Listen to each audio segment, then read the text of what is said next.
Hello again, friends! And you are our friends, and welcome back to another edition of Jim Cornette's Drive Thru right here, wherever it is that you are, for another action-packed week. I'm your host, the great Brian Lass. We have questions, a review, and more this week here on the show, and of course the questions have been sent in to the star of the Drive Thru, Mr. Jim Cornette. Thank you, Brian, for that austere introduction. It's your show. As we know, I say that every time and then I take it over. But real quick here at the top of the program, because I'm sure most of the people listening have heard by now, unless they're listening to this somewhere in the future on YouTube or whatever, and they don't know the time frame. But Bob Eaton's wife, Donna, passed away this weekend since we've recorded the last program. And as a lot of people know also, she was the daughter of Bill Superstar Dundee, who not only was one of the big stars in Memphis wrestling in history, but also, as we've talked about him on the program, as a booker in Mid-South Wrestling, and he booked a variety of places, blah, blah, blah. So, but anyway, we want to acknowledge that. And again, a bunch of people tweeted about it over the weekend, and I've been off. I took one of those days yesterday.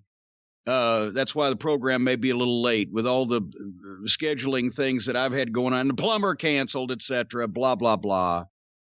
But anyway, people had tweeted about it. Make sure that I knew about it, and I had heard previously. But I kept up my practice anymore. I don't tweet about anyone passing away anymore at all. But you know, a lot of people brought it up, and there was a lot of talk online about it. And of course, Bobby has no online presence. I mean, it was a rib, like December of 2019, Sigmund and the guys with the Heat Seekers and all the guys in Knoxville put together a tribute show to Bobby, and the title of the show was Don't Tell Bobby, and they just promoted it online because he's not online, and he was surprised. They promoted it for 2 months, and when he walked in, he shit himself when the big reveal came. But Bobby does know that everybody's talking and thinking about him and wishing him the best. But anyway, you know, and it kind of freaked me out because I've known that Donna, I don't think I'm revealing anything that hadn't been out there. She had cancer. She'd been sick some time back and had beaten it, gotten better, and then it came back, and it's been going on for a while. And I had known that she'd been, you know, sick and for some time with that, but I just talked to her last week, and it had been a while since we'd spoken, but it just was out of the blue thing. And even knowing that she'd been ill, she still sounded on the phone. It wasn't like someone in bed or in distress, or she sounded vocally like Donna. And so just 6 days later or whatever after that, to hear that, you know, was startling. But anyway, we do, you know, wish Bobby and Bill and all the kids and the grandkids, you know, all of the best. And it just, I guess, you know, because I was thinking back, we talk about how long I've known this guy or that guy in the business, but Donna I've known for almost as long as anybody else in the business, because we were almost the same age, and she didn't come to the matches when she was a kid, maybe in Nashville where they lived, but she started dating Bobby right as I was getting in the business. So I've always known them as a couple through all of those years, or you know, correlated them together. So I've, you know, have known Donna for 40 years also. But anyway, we just, you know, we wanted to acknowledge that, and otherwise than that, you know, just say our sympathies to everybody involved, and you know, it's just, it's terrible. I guess Bill is the same age as Jerry Jarrett, which would make him 78 this year. Am I correct, or 9? I will look that up. But anyway, nevertheless, We wish everybody the best, and that's all I got on behalf of everybody from the Midnight Express to and the cult of Cornette to the Eatons and the Dundees. 77. Okay, well, I'm aging him. I probably aged him when he was my booker. I aged him more than anything else he ever went through in the wrestling business. But otherwise than that, it's your show, pal. Are we gonna? We started this trend. On the experience, my show, the last show we did, we started where it was free and easy, where we're just in a good mood. We're not going to take anything too seriously. We're gonna just lean back and let things flow, free and easy. That's what we did. No, we didn't do that. I did that on the show, on your show. I said I'm going to take it free and easy because I do all the hard work on the drive-thru and get no respect for it whatsoever from you. No. You trample over me. You take over the show. You hijack the show, in fact. It's a hijacking. No. Hey, you can't say that. Meanwhile, innocent old me just wants to put out a good show, so I decided I'm going to be free and easy on the experience. So now it's somehow become in your head, we went free and easy. We made a change. I'll tell you where you've just lost your own argument there with your own words that come out of your own chicken lips, Brian Last, because you said we on my show, you started something on my show, which makes it we, and we were doing it.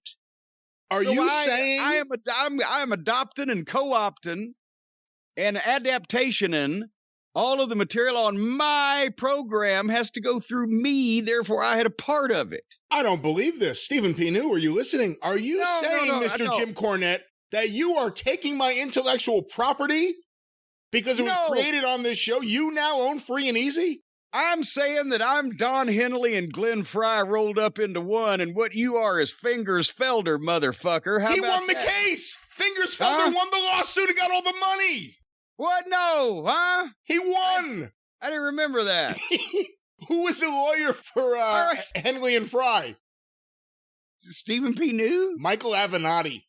Oh, my God. Well, all right. Well, how about in that case, you're Timothy B. Schmidt. You just hang out and be free and easy. No. Please do not make me the replacement bassist in the band. No, come on. I'm going to be free and easy today because I want to try to be in a good mood and answer and entertain all the folks. I'm going to be free and easy. I'm already sitting sideways in the chair. Look, I'm sitting a diamond in the back, sunroof top, digging a scene with a gangster lean. I'm right here already doing this free and easy thing.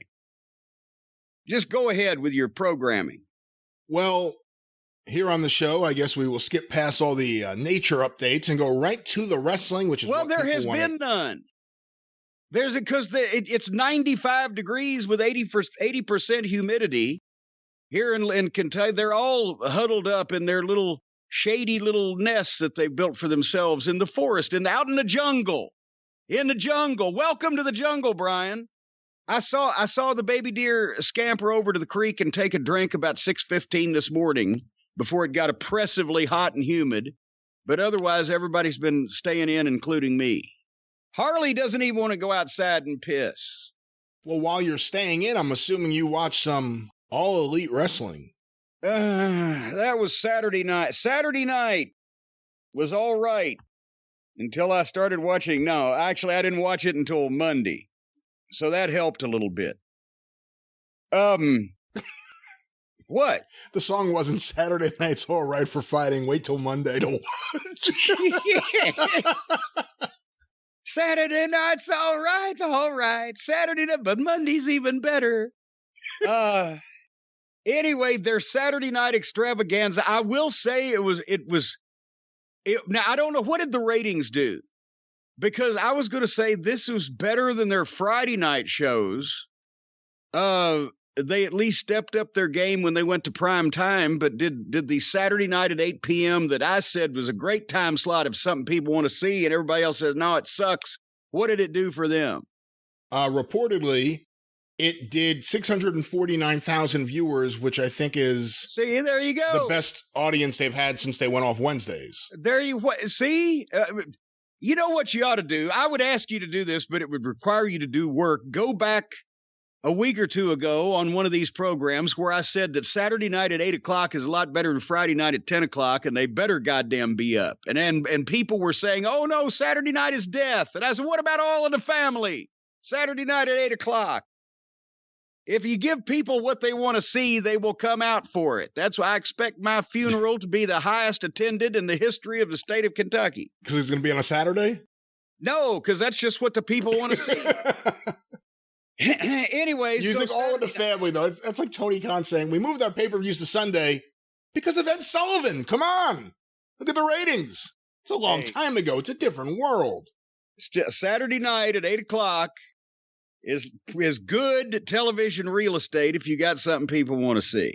So it was of course, that's pretty putrid to only do 600-something thousand people for a wrestling show. But then again, we are grading on the modern curve. However, it was better than Friday nights. They were down to 400-something thousand, right? Right. And again, to be fair, it's not like it's a regular Saturday night spot. If you're a fan who casually watches and doesn't pay attention to everything the commentators say or any of the graphics on the screen, you may not have even known it was on Saturday night. You may not have even known it was going to be off Wednesdays a month ago or whatever it was. Well, no, see, here is the thing. I have been assuming, and I think a lot of people assumed, that the audience of 700,000 or 800,000 people that they were doing on Wednesday nights in their regular slot, when they didn't have Shaq or Tyson or, the Tijuana Donkey Show or whatever that got them over 1 million every once in a while, their standard 800,000. Most of them, I would have thought, were diehard AEW fans that were not going to miss anything and were tied into the internet and knew what the fuck was going on. And only a few were casuals or people that would just pick and choose or skip or whatever, that type of classification. But we find out just because they go to Friday night at 10 o'clock that number gets almost cut in half. So apparently there's such a thing that we didn't think existed as casual AEW fans. I thought you were either on this fucking boat or you were off of it. You were like either on the shore giving them the finger or you were on the boat fucking paddling, one or the other. But apparently there's people that will come and go because most of the AEW fans I would have thought would have followed this program to the gates of hell. That was just, and I think I said that on the program weeks ago, and I've been proven incorrect, let us say, about that particular thing. Some of them flaked anyway. The other thing, too, is to think about the idea that it is this time of year. People are back to work. People are being able to go out and celebrate and have a good time. Once again, they're going to do it on Fridays, not on Wednesdays. And hey, you got that all-night gas station open down the street. How you going to compete with that? Bless you, Tracy Smothers. Okay. But anyway, so... That's the thing. And hey, how you gonna fight that, brother? How you gonna fight that? All night gas station, and there's a rodeo. Anyway, so this Saturday night All Elite Wrestling Spectacular started out with a goddamn felonious assault in the first 15 seconds. Bar Brady is out there, ladies and gentlemen. Officer, and for the newer listeners, Officer Bar Brady sometimes goes by the name Alex Marvez when he's doing his day job, which is not and has never been television broadcasting.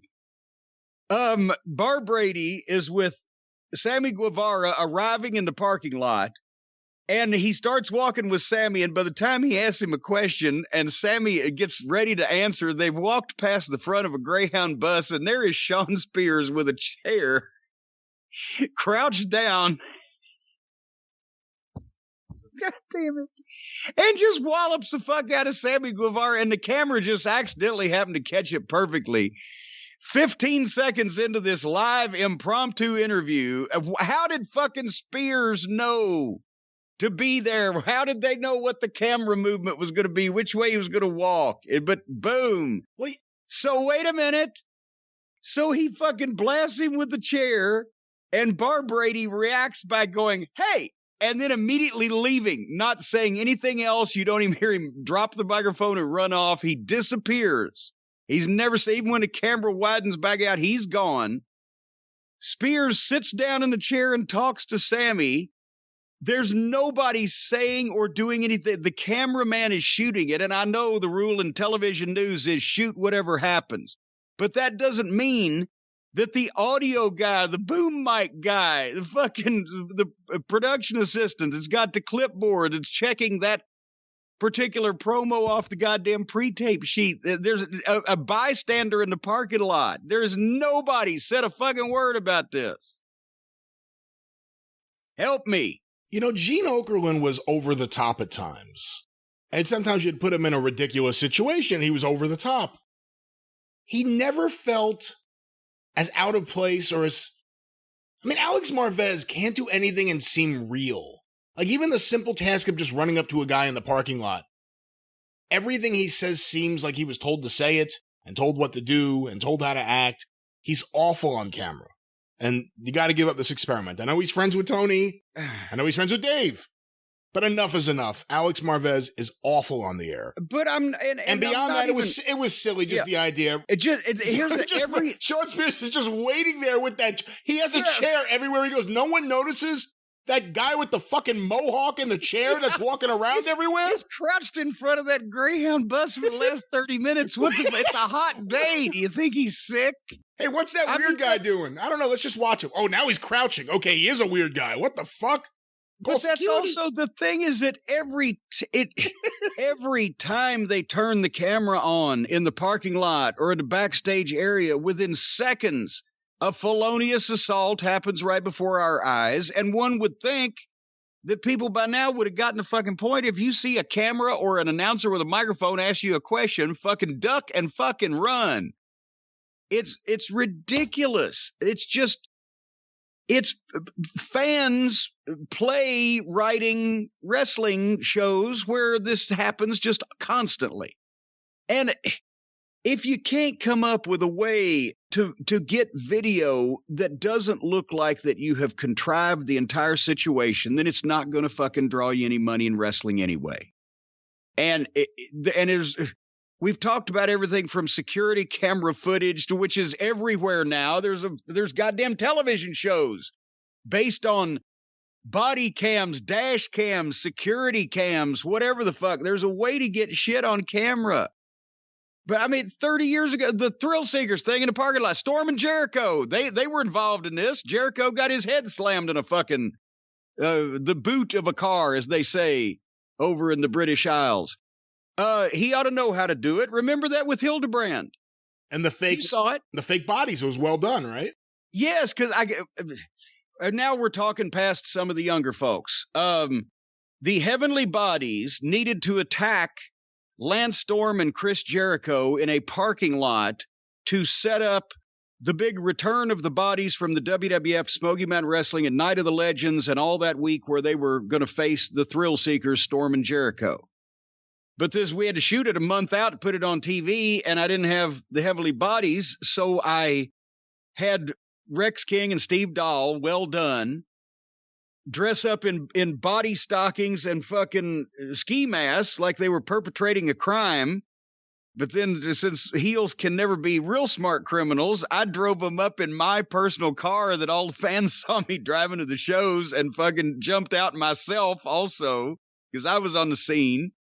And we kicked the shit out of the fucking Thrill Seekers. But the way we got it on video was Pam Lawson, bless her. This is the only thing she ever did halfway productive for Smoky Mountain Wrestling. You know, because of this video, I may to this day still be able to recognize her voice.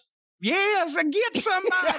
Get somebody to help. She was as country as a picket fence.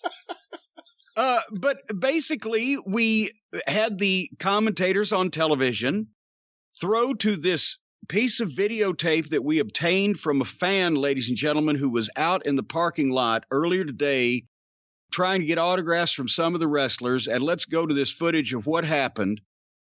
And it's a woman with a video camera and a little kid, like 6, 7 years old. I think it was a little girl. I think it was her little girl, maybe.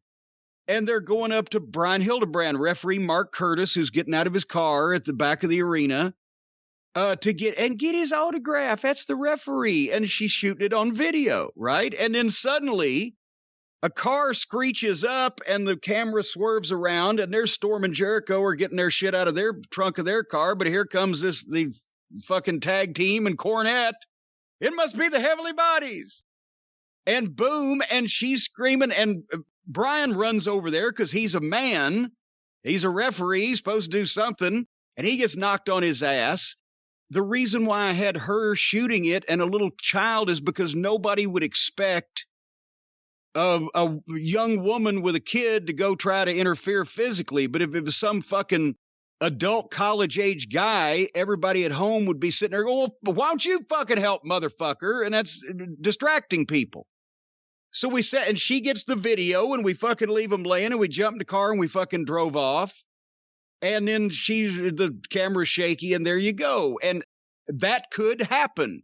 It didn't for real, but it could. Get somebody. Anyway. And boy, did Hildebrand look like such a nice guy, like when he got on his knee. Yes. He's posing next to the kid, like, what a nice referee. He kneels down next to the kid, and he's making now he'd probably say, oh my God, he's a pedophile. He's kneeling down beside the young kid. But anyway, on this, well, what? No, how do you transition out of that? I don't know. It's Hilda Muffin. He was nice to everybody. Anyway, the people will be surprised. I'm about to name my new favorite wrestler in AEW. Can you take any guesses? I'm trying to remember the order of the show. I'm ruling out several people right off the top. Your new favorite wrestler, let me ask you this. Is it someone you've seen before? Well, yes. And he's bigger than a bread box. And he works for AEW? Yes. I mean, he's not new in AEW. He's my new favorite wrestler in AEW. He's been in AEW. I give up. Willie Hobbs, baby. Powerhouse Hobbs. That's a good pick. Powerhouse Hobbs. The first match was Powerhouse Hobbs and Adam Page. And as I think Hobbs has had a single match, maybe two. Somebody with more time on their hands than us, look that up. How many single matches has Hobbs had on AEW television? I'm not talking about YouTube. I don't remember, except I remember him having something, and that was when they first started him, and he was greener than a pepper tree. But I'm going to say here from this performance, Will Hobbs may be the best thing that they have found. Best person they've found, or best wrestler they've had, best talent that they have found that has not been on television anywhere else, and they've debuted on TV. He's got personality, he's got attitude, he's got facials. Besides the fact that I think he's in better shape now. He looked jacked up, but he looks fucking great. He looks comfortable, not confused. A lot of these guys are in the ring. They look more confused, waiting to see what's coming up next or whatever, than confident or comfortable. And the way that he actually healed and the facials that he had when he was on offense and he's laughing and taking his time and got that big smile and condescending and blah, blah, blah. And to be honest, out of this match, until the finish, if I watched this in a vacuum and didn't know any of their histories, I would say that Hobbs was the star heel and Page was the underneath babyface that they were trying to push and elevate a little bit with the bigger star. Both of them are gressing, but Page is regressing and Hobbs is progressing. Do you see what I'm saying? I see what you're saying, but I also think Hobbs has been really held back. And this is the sad thing. Out of all those factions there, I've enjoyed Taz and his group in some ways the most. I think Ricky Starks has been great. I was impressed with Hobbs from the beginning, but he's getting better and better, as he would if he had any talent with the ring time. So he's progressing the right way. Cage, in his moment, although this breakup of Team Taz is such a fucking mess. And I love Taz's promo. However, they've been treated like such a jerk-off faction. Well, there you go. That's the thing, is we love the idea of Team Taz, and we like the things that people in Team Taz say, and we like the way that the people in Team Taz look. But every time that they've been allowed to or instructed to do any fucking thing, it has diminished all of that. They never win. They look like idiots. They fought amongst themselves before anybody gave a fuck whether they were together or not. Here's that, Brian. Have you ever dated a girl for 2 weeks and broke up and it just tore you up and just ripped you up inside? No. But now probably there's at least been one, you savoir-faire ladies man, that you dated for a couple of years and you were sorry to see go. You know, no, I was kind of happy she went after a while. All right. Well, I mean, we had our best days and they were gone and I was ready for more fun and the point I'm trying to make, you fucking prick, the point I'm trying to make is they put people together for 3 weeks out of 10 on TV and then try to start breaking them up and think people should care. These are not long-running relationships. They're ships passing in the night. There's the USS Bad Booker and the USS Green Talent, and they pass in the night. Anyway. Strangers in the night. Buddy Landell, I swear to God, in the car, in the locker room, wherever the fuck, it just every once in a while, he would break out strangers in the night exchanging clothing. The night you fired him, he did Moon River. Moon River. And there was a second song, wasn't there? Oh, God. Did he do an encore? After Moon River, I just said, fuck it. I can't take it anymore. And by the way, for the people who don't recognize that reference, and it may be really deep on the Arcadian Vanguard YouTube channel, Buddy Landell despised working with Tim Horner and the idea of Tim Horner. And they were in an I Quit match one night in Freedom Hall in Johnson City, and Horner got him cranked up in some kind of hole, and the referee put the fucking microphone in front of him, and he sang Moon River. And I said, God damn it, I had to fire. Bad Buddy had come back. I had to fire him for that. And if you don't know the song and you want to check it out, Google the Jerry Butler version, which is one of the most beautiful sounding songs, one of the most beautiful recordings ever. And then if you're really, really, really white, you can check out the Andy Williams version. Not bad either.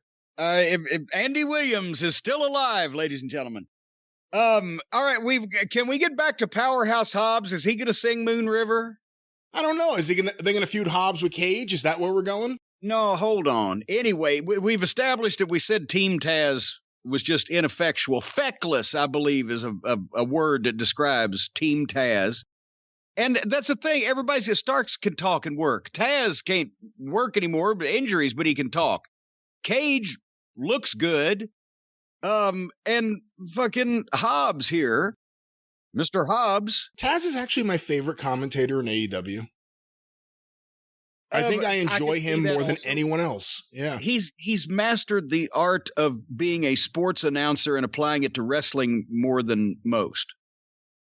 And by the way, hey, Hobbs, Powerhouse, if you're out there, now that I just thought about that Sidney Poitier flashed through my mind.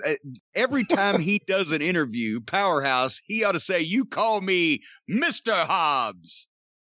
Yeah, Mr. Tibbs, Mr. Hobbs. Yeah. Anyway, all right. Hey, if he said it, it would be intimidating. Anyway, that's the fucking point. This match, I'm like, I was drawn to watch Hobbs from the start.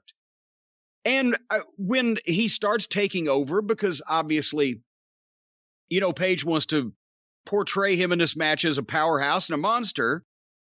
And so I start watching him. But then when Paige gets the opportunity to open up on Hobbs, he put him in the corner and hit him with 6 shitty forearms that he didn't even fucking draw. They weren't punches to begin with, which is a lost fucking art here in this company, apparently. But he wasn't even drawing back. He hit him with the shitty pushing forearms to the chest. And Hobbs had kind of like, fuck, I don't know how to sell this. They're coming too quick. And then the stuff that Paige would do, he hit him a couple times with clotheslines he didn't want him to sell, but it was awkward the way he was doing it. It almost was, as I said, especially the first 3 minutes, Hobbs looked like the star heel that was being pushed, and Paige looked like the underneath babyface, not because necessarily of what they were doing in the ring, but because of each guy, the way they were doing it, the work they were putting in and the attitude that they had with it. Hobbs on the floor, he was on Paige and he rolled in to break the count. Fuck, I got guys in business 20 years on this show haven't been doing that. I mean, and it's a little specious way to do it when you kind of do the halfway dive in the ring and then back out. But at least he was making the effort, right? Hobbs was working like a heel. Page was selling well. And every once in a while, Page would get a hope spot. Like Hobbs went for the Vader bomb. Page got the boots up, but then immediately Hobbs shot Page through the buckles into the post shoulder first and wrapped his arm around the post a couple of times. And then this is what I'm saying. This was the whole match where it looked like Hobbs was the fucking veteran. Did you see where Page went to do the thing? Hobbs has Page's fucking arm and has banged it by the wrist and has banged it against the ring post a couple of times.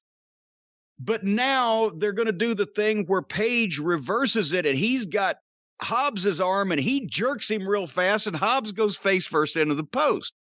That's what they're supposed to be doing. Page, with all of his might, went to jerk Hobbs into the post and his hand slipped off Hobbs's arm and he fucking fell backwards on his ass. And not only that, but apparently that is where when he went backwards and so fast, that's where he busted the back of his head open. Busted his skull open. They started talking about it as soon as he got back in the ring, blood was coming from the back of his head. He either hit the steps or the post or just the concrete or something because he pulled so hard and slipped off. But Hobbs, meanwhile, didn't sell it. Not only did he not sell it and run into the post like Pizzeria Uno did last year sometime, but he reacted to it with a smart aleck face and by wiping his hand off on the front of his fucking tights. This guy has got it. He mentally and attitude-wise is understanding the fucking wrestling business. And he's thinking. There was a couple of times, one time Page was going to go for that Deadeye thing and it had to get him coming back from the ropes. Come here, kid. But Hobbs was on his game here. And then he grabbed Page when he got up and fucking they did a reversal on a lift so Page could shove him into the post and Hobbs could go down and, where they were supposed to be. They went back to it. But then Page gets in the ring.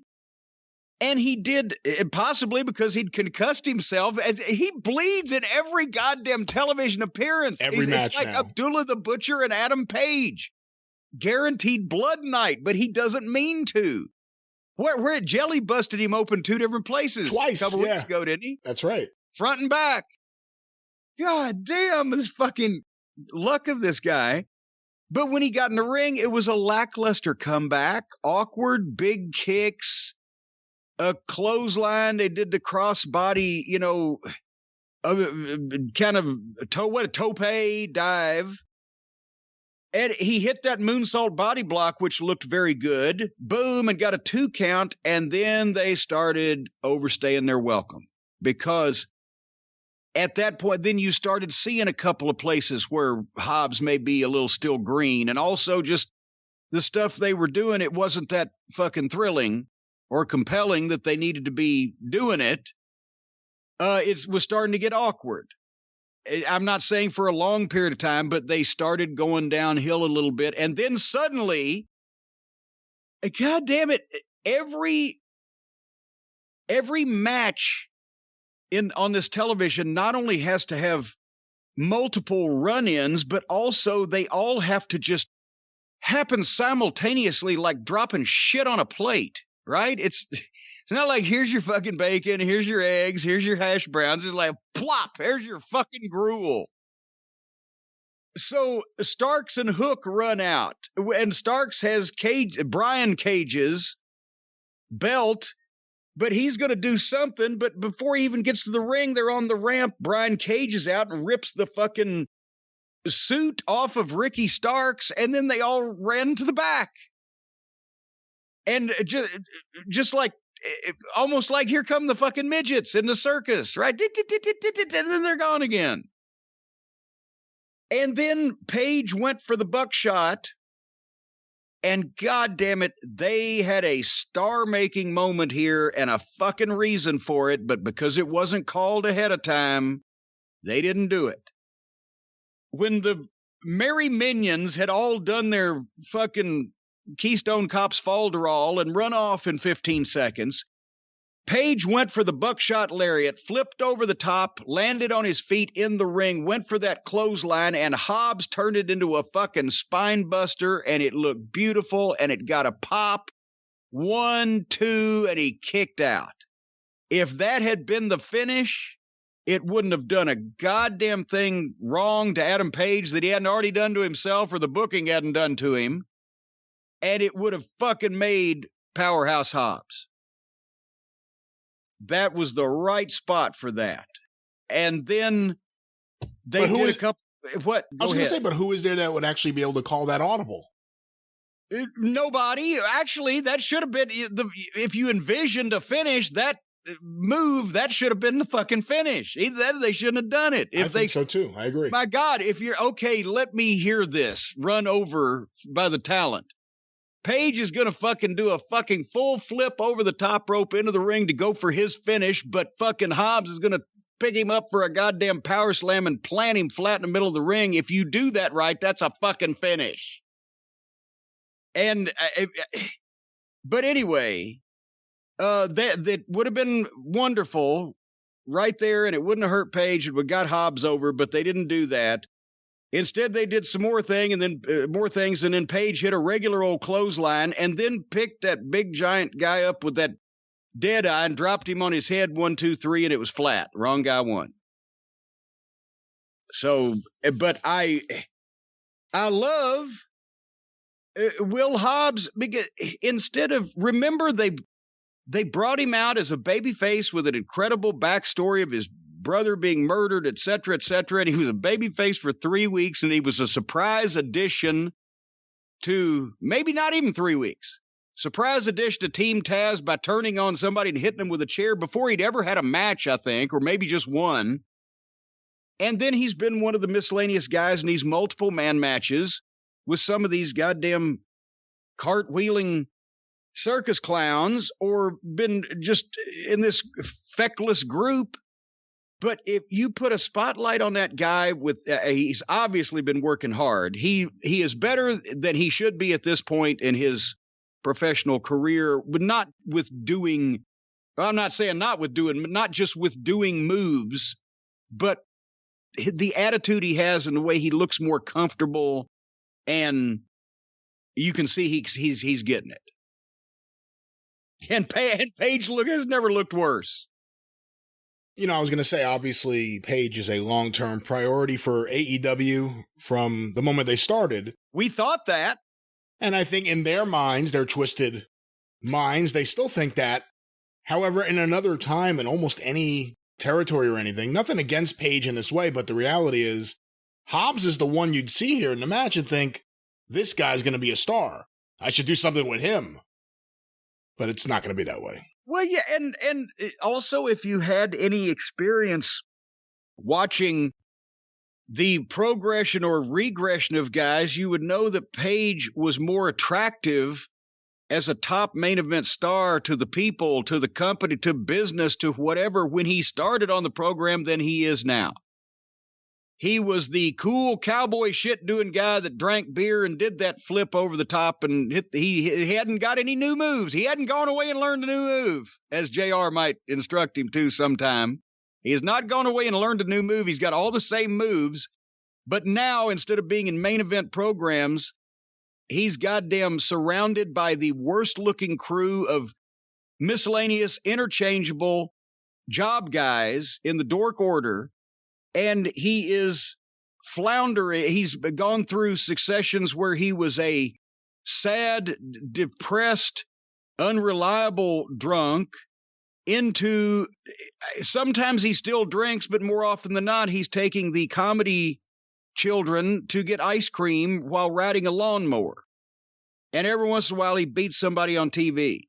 Explain to me, now, if you thought this guy was valuable, you would do that to him on purpose.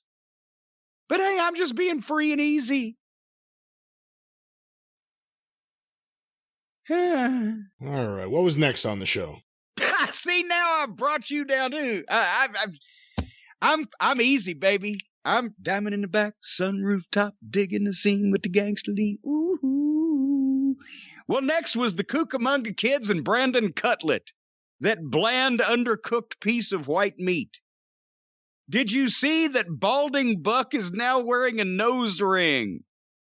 They have gimmicked themselves completely out now. I mean, they're all stupid. That's what it all comes down to. But I would always say to you, I think the Bucks could be good if they were just everything they are now. But if they were full grown. If they were what they are now, but heels. Because they act like heels. They wrestle like heels. Their style is a heel style. You're cheating. You're breaking the rules, all this stuff. I didn't think they would become heels and then just become complete caricatures of what a heel should be. They've become like Gallows and Anderson, just goofs, just clowns. And, again, obviously none of this appeals to me. I don't know who it appeals to. Play wrestler. They can't be wrestlers. And they are admittedly advertised at 170-something pounds apiece. And they're the size of middle school children. And they imitate the moves like kids playing on the trampoline. And they imitate everybody's promos or manner of strut from Randy Savage on down, or they gimmick themselves up to where they're wearing these outlandish outfits. It's everybody from Jesse Ventura to fucking Liberace. As a matter of fact, both of them are married, the Cucamonga Kids. Both of them are married. Each one of them told their wives, go down to Cox's and get me a seersucker suit. But the wives got mixed up and went to Sears instead. And look what they ended up with. And they're just trying to look so cool for right-wing religious fanatics. But they're kids playing wrestler. And I bet he didn't get his nose pierced. That's a clip-on. I guarantee you. I don't know about that. They do look completely ridiculous, and they just don't look genuine. They don't seem genuine in any way. And I don't understand how anyone could see it the other way. And by the way, anyone out there who's a Bucks supporter or a friend of theirs, sit Matt Jackson down and teach him how to talk or tell him not to talk at all. He may be the most counterproductive talker in the entire wrestling business. Because every time he talks, another Bucks fan goes, I kind of don't like these guys. Every time he talks, another Bucks fan loses their wings. Not their virginity. No. But their wings. That'd be every time Bobby Eaton does a promo. Have you ever bought a suit from Cox's, Brian? I have not been to Cox's, and I think Sears is closed around here. Yeah, well, too bad. Anyway, so Tony Schiavone, in another of the highlights of the night, was in the ring with Tully Blanchard and introduced Conan. They couldn't figure out music for Tully. So he just had to be in the ring. But at first, when I saw this, I thought, wait a minute, okay, Tully's in the ring, and then here's Conan. I wrote, why is this happening? Because I'm like, where the fuck did this come from? And then I wrote, they were talking about the cameo appearance at the stadium fight deal, Football Field Fuckery 2. Was that not it? Where Conan was in the nightclub and it was the DJ. This was weeks and weeks ago, right? Correct. That's the last time he's been on the show. Yes, and the only other time before that I remember was the Vegas skits that the Inner Circle did, which was last fall. Yeah. So, but suddenly they have to be Conan speaking for Proud and Powerful, which is a name that they have not used for Santana and Ortiz in months, unless I have missed something, correct? They haven't used that name, I think, in well over a year. So and Conan has not been affiliated with them because they are in the Dinner Circle, Jericho's group, and Tully is obviously the manager for the Pinochle, which is now the top heel group. So I was like, why the fuck are they coming face to face? What do they have to talk about here? Well, was Conan associated with them? I mean, because they were the second LAX, kind of like you had two scuffling hillbillies. Yes. Two LAXs that had nothing to do with each other member-wise, but was Conan involved with LAX? Yes, but not on this television. No, on a television that no one watched.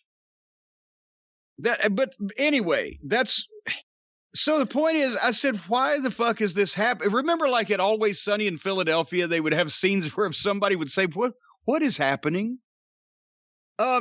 So again, the booking and formatting leaves much to be desired, but at least we got Conan's promo, which I may have enjoyed more than anything on this fucking lackluster program in a year and a half, because he had some shit that he had worked up and saved up, and he fucking got it out. His go home line, learn Spanish, you'll need it to talk to your grandkids.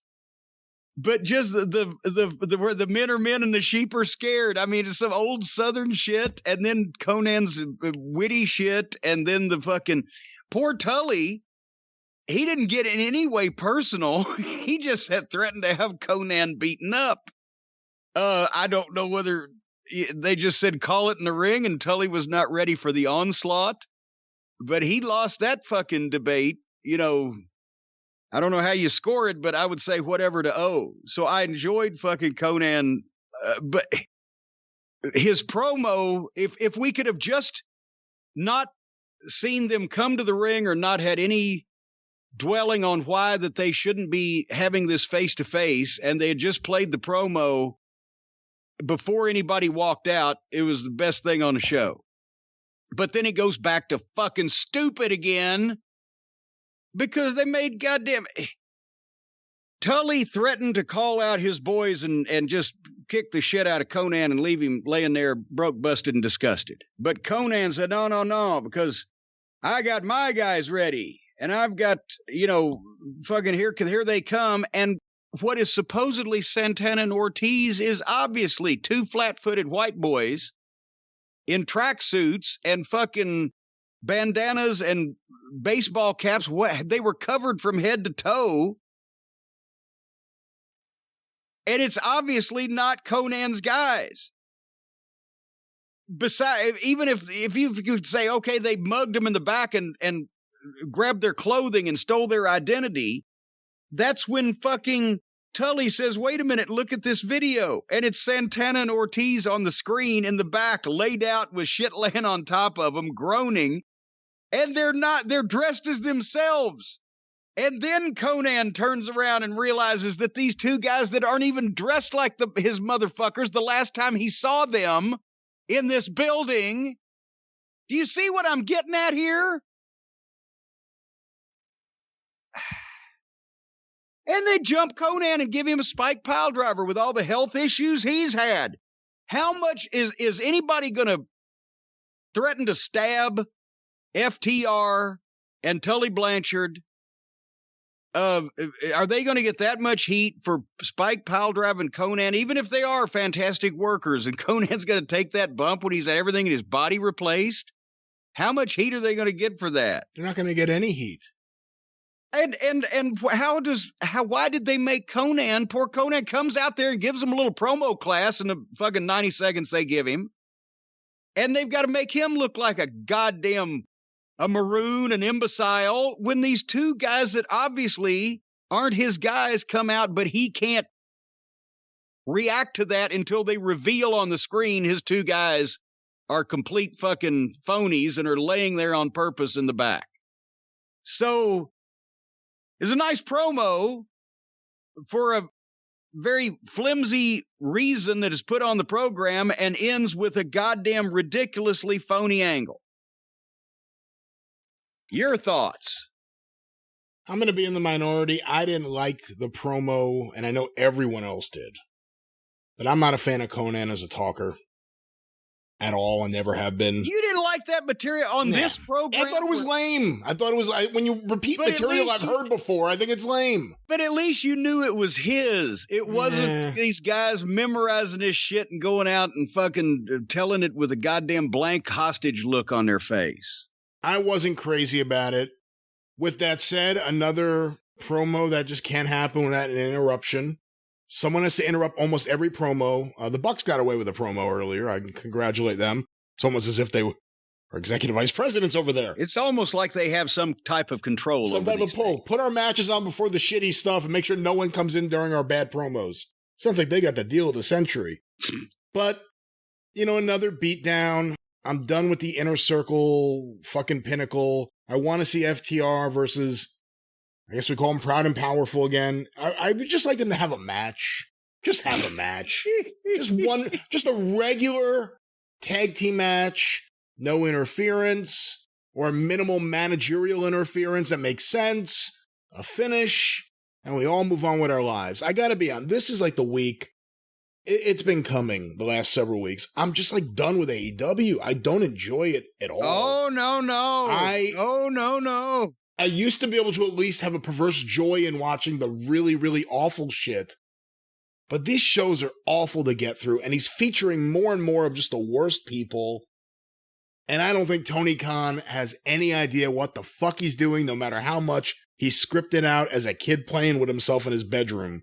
Hey! I don't fucking think he has any idea what the fuck he's doing, and the show's booked horribly, and I hate it. I just want to say that here. The last few weeks, I've grown to hate watching this show. We'll see if Wednesdays change things, if all of a sudden it's, hey, let's do some good stuff, but this show's so fucking free bad. and easy. Free and easy. You know what? The next talent roster addition to the women's division in AEW, Tony Khan's going to bring in the Four Sisters on Thumb Street. They'll all be baby faces. Anyway, we actually had a refreshing change next in the next segment, because instead of a match interrupting an interview interrupted a match briefly. I swear to you, I'm not lying here.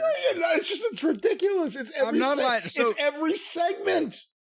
Dante Martin comes to the ring for his match, and then suddenly out comes Vicky Guerrero and introduces not Dante Martin's opponent, but her new charge, Andre Olio, and gives him the big build-up. Come on. And then he starts to speak, or she's going to pitch to him to speak, and then here comes Matt Seidel's music that interrupts, and he makes his entrance for the match that Vicky Guerrero and Andre Olio have nothing to do with, and then they just turn around and fucking walk out in a huff. So I think AEW has done just an amazing job capitalizing on whatever mojo Andrade had coming out of WWE. The job they've done debuting him on an off night and having him come out there with Vicky Guerrero and do nothing. Boy, I can't wait to see when they actually do something. And his manager, if his manager could help him get any heat, she's fixed to be in possibly the worst fucking girls tag team match potentially in the history of wrestling next week. But here's the thing. I figured, okay, besides I noted what the fuck this formatting, but I said, all right, I'm not real thrilled about watching Dante Martin and Matt Seidel, so I will fast forward to the point where Andre Olio comes out and beats up both of them in a convincing fashion for disrespecting him. So I fast forwarded to the finish, and Seidel wins 1, 2, 3. And this match doesn't have any afterbirth. The match that called for an afterbirth had a fine competitive match. 1, 2, 3. Matt Seidel gets a win on television. For those of you who are keeping track, that's the same number of wins on television in a wrestling match that MJF has had in the last 4 months. And they go to other shit. He didn't even come back out and beat the shit out. It was 10 minutes of this. They gave 10 minutes to this match to serve no fucking purpose except to give Matt Seidel a win. Not to say he shouldn't have one, but priorities, girls, priorities. What, were you expecting that, or were you not? I don't know about expecting, but it was Saturday night. It was getting close to 9 o'clock. And they put Dante Martin. It was Saturday night. I guess that makes it all right. They put Dante Martin versus Matt Seidel on. You know, and another time when I was younger and I was discovering different high spots all around the world and it was exciting, or different high-flying moves, I'd probably be more into it, but I don't know. You know what? Whatever it is that's beating it out of me, my tolerance for just the fucking high-flying gymnastic style, I'm not enjoying it anymore. I've seen everything. No one's doing anything unique or different. They all do the same shit in every match. They're all talented. But it ain't for me. It ain't for me. When I was a young fan, I've become a grump. You certainly have. You're supposed to be, if I'm free, then you're easy. Or you want to be free and I'll be easy? But anyway, when I was a young fan, I would watch a snowy reception of a UHF channel from 100 miles away to see an outline of wrestlers in a ring while I could barely hear the announcer over the static just because it was a wrestling program. Those times have changed. Christian Cage was up next, and he actually did Jungle Boy's promo for him. Did you say that? And there was Jungle Boy was quoted on a website here recently in an interview in some fashion as saying that he hates doing promos. He runs and ducks and hides so people won't ask him to do promos. This is the son of a Hollywood actor and a professional wrestler, and he hides from promos. And in this instance, and I understand why, because I've heard him do them. And is he medicated in some fashion? Is he taking some type of anti-epilepsy drug that makes you sound like you are in a somnambulistic state? Or is that he just stand around with a plain look on his face and a plain white t-shirt with no expression and mumble for his daily life? Because it's rare that you see someone who exudes charisma and potential in the ring like that, and whenever they're on a promo, there's no good. I mean, there's no benefit of his promos. There's nothing there. You can tell. Remember I said Hobbs? Facials, confident, comfortable. Jungle Boy is the exact opposite. He's wired tighter to banjo string. If you shoved a lump of coal up his ass, come out with a 10-carat diamond.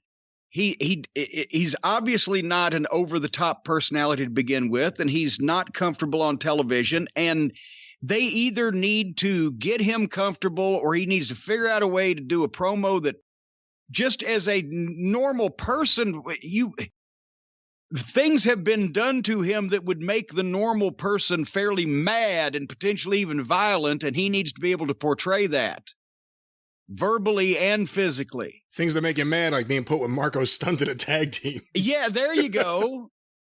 Stand there. We'll get to Maybe that. That's how he got his gimmick. Maybe, he was just very quiet and shy growing up, and his parents like, what's his problem? I don't know. It's like he grew up in a jungle. Doesn't want to talk to us. No, if you grew up in a fucking jungle, you'd be used to ripping the throats out of fucking monkeys and leopards and shit. Anyway, that's what Cage did the promo for Jungle Boy here and told him how great he was. And then he said thanks as Cage walked off. And he stood there, a plain white t-shirt, no expression, and kind of mumbled. They either need to get him comfortable and get him to do some promos, or don't ever put him in the position, create something around him where he never has to speak.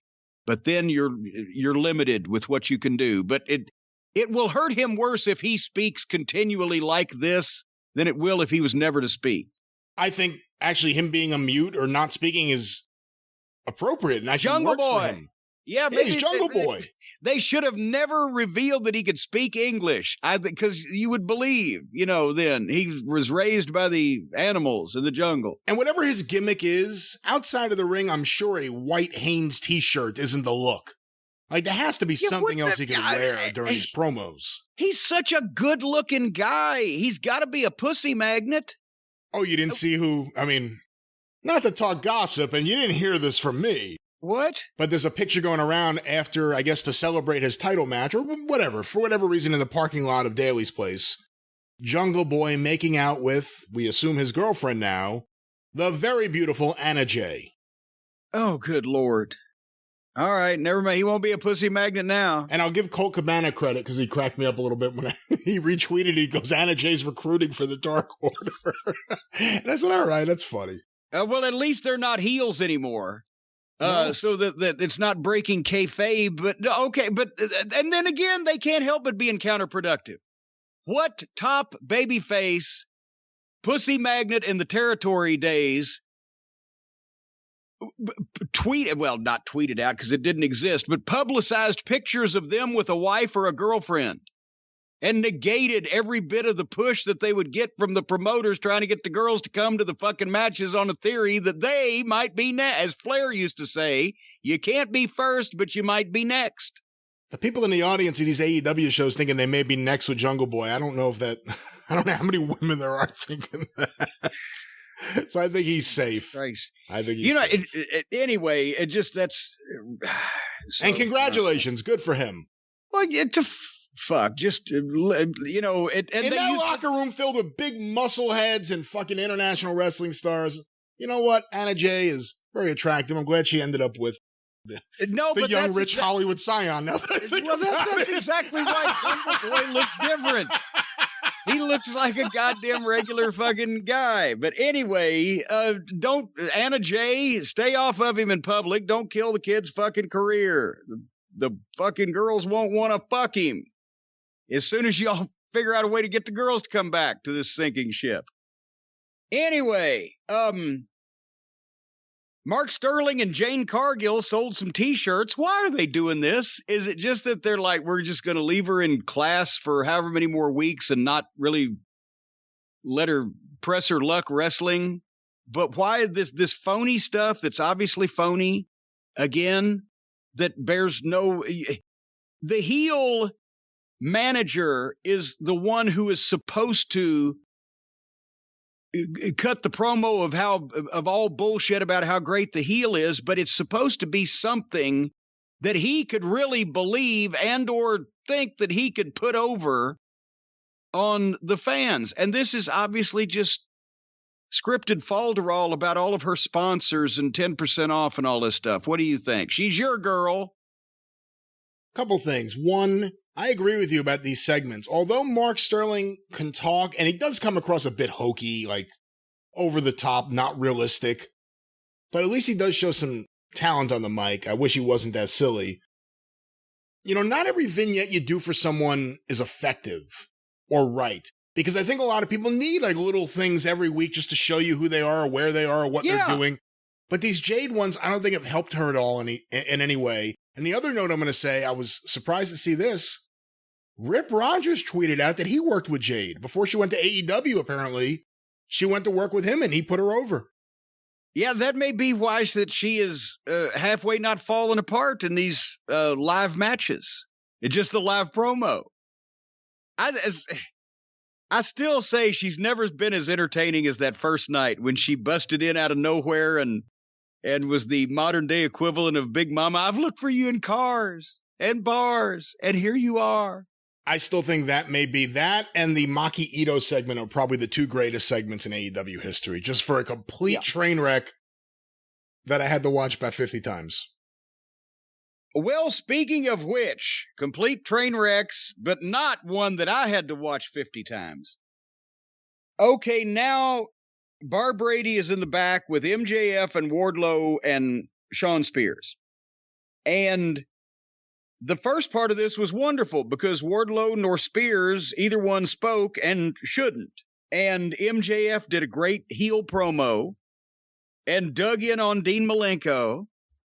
And as we know, MJF can talk. It's just, I remember when he was a professional wrestler. I'd like to have seen some more of that before he retired, I guess. But anyway, and then suddenly here comes Jericho and Hager and into the backstage interview set. And there's a felonious assault and an attack and a very sloppy fight to the ring. And once they got to the ring, there was a very sloppy fight in the ring.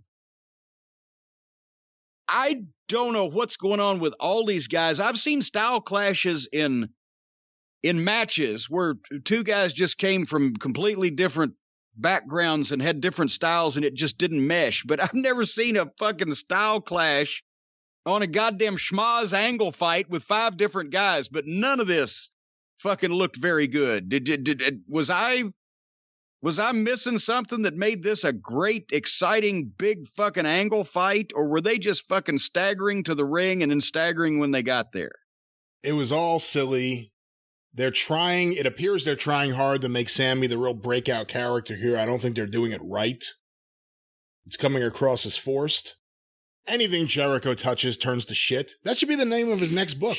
Everything I touch turns to shit. God damn it. The Story of My 50s by Chris Jericho. Because, okay, the baby faces come out 2 against 3. They're down a man anyway. And finally the heels take over and they've got Jericho's injured arm from when he fell off the top of the cage onto the deadly cardboard and balloon crash pad. He's injured. They're going to bash his arm with the chair. Spears has the chair. MJF is holding the arm out. Spears draws back, and Sammy Guevara's music hits. And Spears just stops for the music. So stupid. If you have gone so far as to you want to take a fucking metal club and break a motherfucker's arm with it, and all of a sudden you hear music play and you know that this guy's friend is approximately 60 or 70 feet away and is coming soon, you got time for that swing, don't you? Are you going to stop for the music? You got time for 4 swings. Instead of a save now, they just stop for the music? Oh, shit, the guy's coming to save him. I have no more time.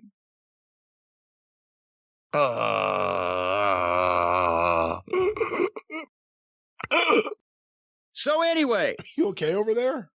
I'll make it through this.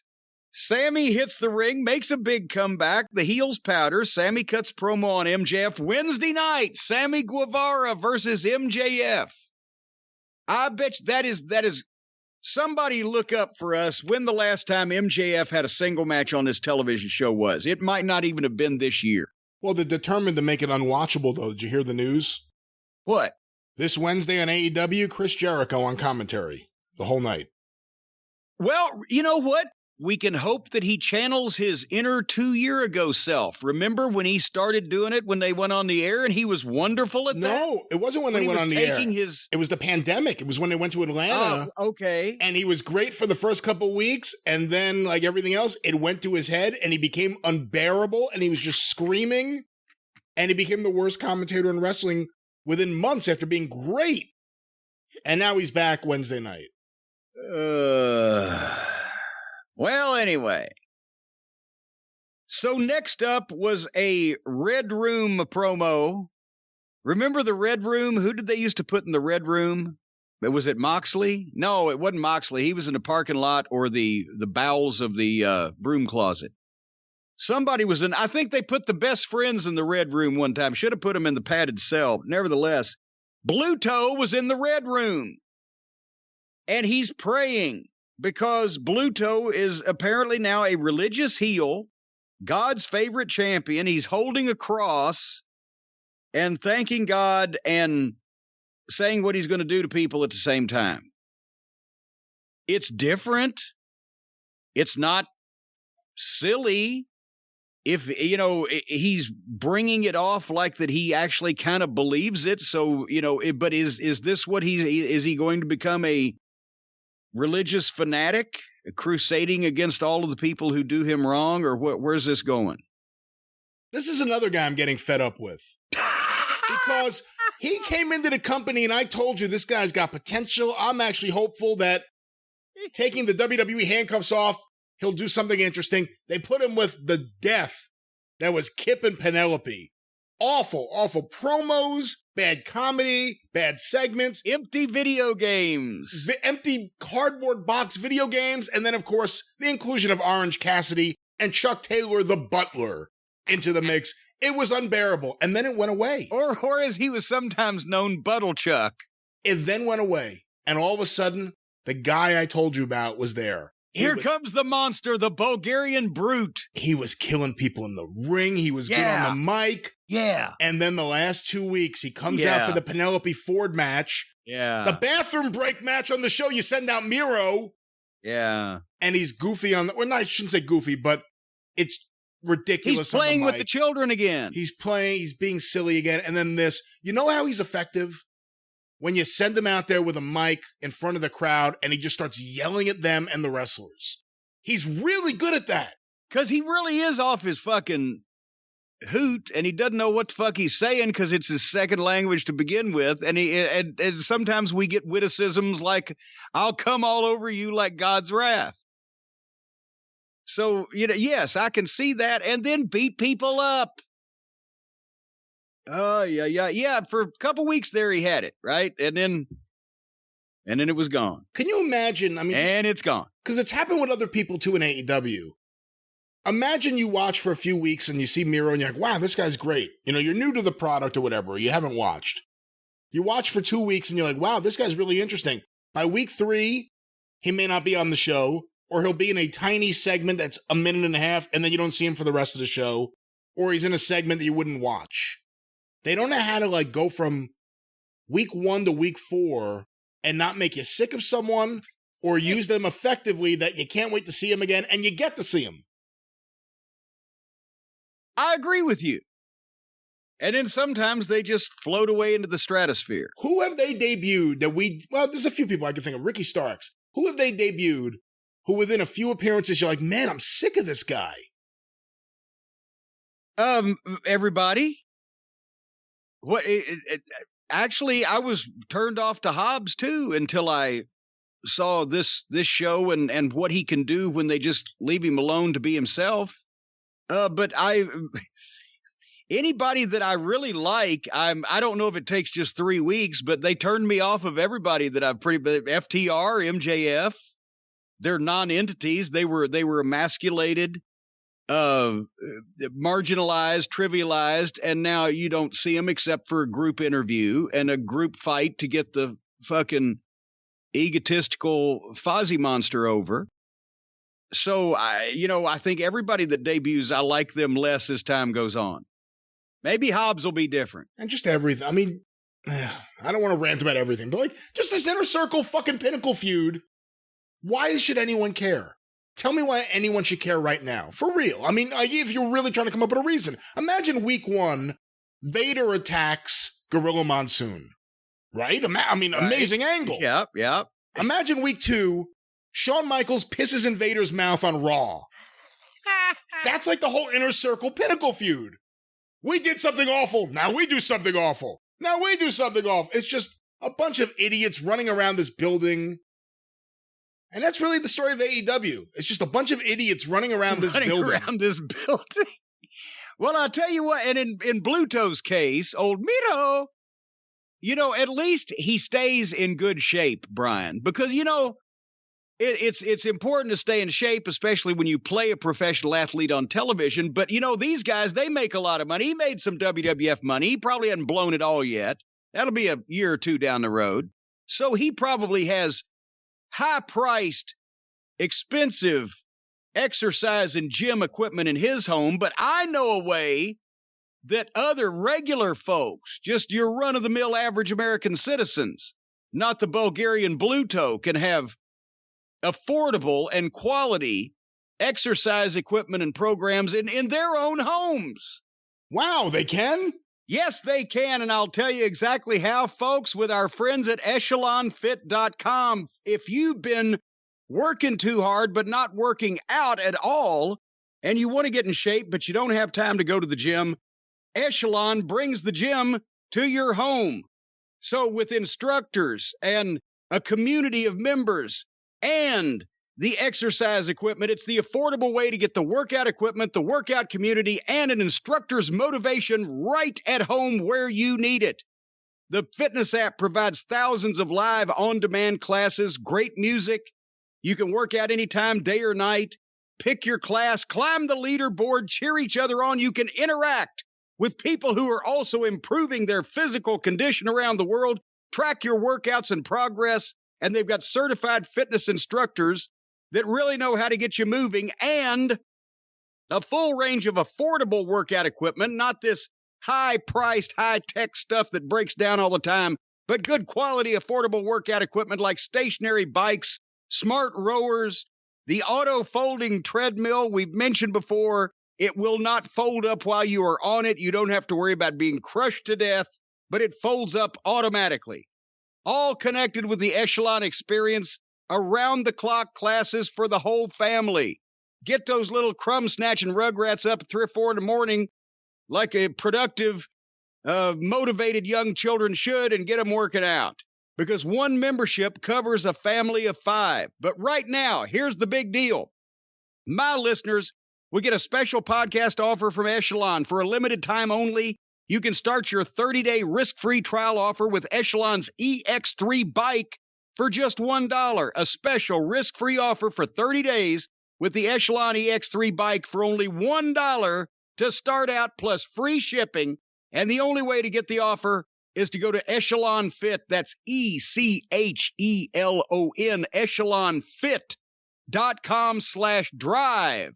EchelonFit.com/drive. Did I mention EchelonFit.com/drive? I wish I can get on an Echelon bike and ride away from this AEW review. I'll tell you. Oh, that. for heaven's sake, we've got more to come. And by the way, we're having one of the sunroom out back. We're having that renovated here at the castle this year to, well, not renovated. It's just changed out, remodeled, and we're leaving Echelon Fit Room, a special location there for exercising. Anyway, boy, I'll tell you something. There was a couple of guys coming up that ought to get on the Echelon Fits. Bear Bronson and Bear Boulder, Bear Country. I could barely bear them. But fortunately, they were working with the other page, and I wouldn't watch this guy if he was wrestling a real bear. So I fast-forwarded the whole thing. Did you have any thoughts, or do you give a shit? I kind of watched. I mean, at this point, I just didn't care. I'm whatever. You guys all know where I am with AEW. Boy, you're soured. You know, but even beyond that, easy. This bear guy and his bear friend have bored the hell out of me. Are they bears or boars? I don't know, but I haven't cared in any of the appearances they just suddenly started making on the fucking show. And then when it comes to Ethan Page, I mean, this is where I actually think this guy, from what I've seen so far, and I never saw him before AEW, he's pretty good. Yet I understand why you completely disdain him. Did you see the tweet? Did you see the tweet? Somebody tweeted out a short 1 minute something clip of him wrestling himself in front of the green screen on the TNA pay-per-view. Well, from what I understand, and I don't know. Fighting himself to the death. It was karate, not wrestling, from what I gather. And also karate, kung fu, and 2 other Chinese words. This is where I see your point, but I see it a little differently. If he made this specific video, which isn't wrestling, it's more like Mortal Kombat or something. It's more like a video game. Yeah, because he's one of these fucking goofy video game mental cases. Or he's fucking, his whole world revolves around being Karate Man. Well, maybe, and with that, or maybe separately, he's a creative guy and he makes this video and he uploads it to YouTube, and it has nothing to do with wrestling. It's just an outlet of his creativity, a painting. It's his artwork. From what I heard, and I don't know what's true because I don't follow anything really with Impact because it's just a garbage dump of a wrestling promotion, and I don't give a fuck about the ones I have to watch. I'm not caring about that one, and I'm not really an Impact defender, but and in this case, I actually wouldn't be at all anyway. Someone told me or led me to believe that maybe Ethan Page's video that he put up on his YouTube channel was taken without his permission by Impact and put on TV, which is where it crosses over from being a non-wrestling product or content to being wrestling content because they aired it. And I don't know what's true and what isn't because it's Impact. The only part of it makes it non-wrestling content is he's not a professional wrestler. That makes it non-wrestling content. Can you see fucking Steve Austin, if YouTube channels were a thing 20 years ago, having a fight with himself and putting it on his YouTube channel, making funny faces and doing comedy, kung fu, karate, martial arts movie bits? Well, you know, if he met a blonde that was into that kind of stuff, maybe. Oh, for heaven's sake. Anyway, up next, apparently there was no real bear there, so I skipped ahead. Up next, Baker and Reba, Dr. Britt Baker and Reba. And she's a good heel promo, but she's talking about 2 other heels. She's cutting a promo on Vicky Guerrero and Nyla Rose. Is there any universe where this should be done, that anybody is going to come out looking better out of this confrontation when, yes, Reba, a.k.a. Rebel, has been a wrestler in the past, but she's actually better in the role of being the fairly klutzy fucking sidekick that gets all the shit shoveled on her of the good doctor. And she shouldn't be a polished wrestler. Vicky Guerrero is whatever her age is. I'm not trying to be impolite, but she was never a trained wrestler. She's a middle-aged housewife, let's say. And Nyla Rose and Britt Baker are heels. There's no babyface girls that need to be working with the girls champion. I don't even understand why this is a thing that's going on. And Vicky Guerrero is the new manager of the Andre Olio that has just debuted, but now she's going to be in this match, which can't help but be not good. And who's that going to benefit? You know, Britt Baker has been one of the bright spots in AEW almost since the beginning. Her heel persona is great. Her promos are good. Her and Rebel have great charisma together. I hate that I missed all that stuff that I refused to watch because the tooth and nail match was so insulting that I couldn't even stand Britt Baker for, a year. No, and, you know, it's one of those things where I really don't hate it that I missed it, but I'm just saying that. And I understand your point of view and where you come from with something like that. My point of view is none of these people who are young know any better. This is what they think wrestling is. And who's going to be the person? Who's going to be the senior person in AEW that's going to go up to someone like that and go, you know, maybe you don't want to do it this way? No one. This is the way they do it. So I don't think they know any better. But with that said, I'm just thinking. There's Tully Blanchard, Arn Anderson, not JJ Dillon, but JR. Yeah, and they all look like they're speaking up and doing a lot to change the program to be a more logical direction, don't they? Well, that's what I'm saying. They obviously are sitting there watching it. It must be what they view as a lost cause. That's the only explanation, because they could easily say the same things that we say here every time they look at this shit. I just recently got Tully Blanchard's cassette tape testimonial from Tully Blanchard Ministries in like 1990. If you told that guy then in 1990 who left the business and immediately went into that in 2021 you'll make six figures working in wrestling, he'd say, sign me up. I'll keep my mouth shut. I'll learn my lesson by then. I'll keep my mouth shut and cash that check. All righty. Well, the next match. But what I was going to say is what Britt Baker needs is a good babyface. And she needs a good babyface that can work, someone the fans are into, someone that's not in a fucking faction.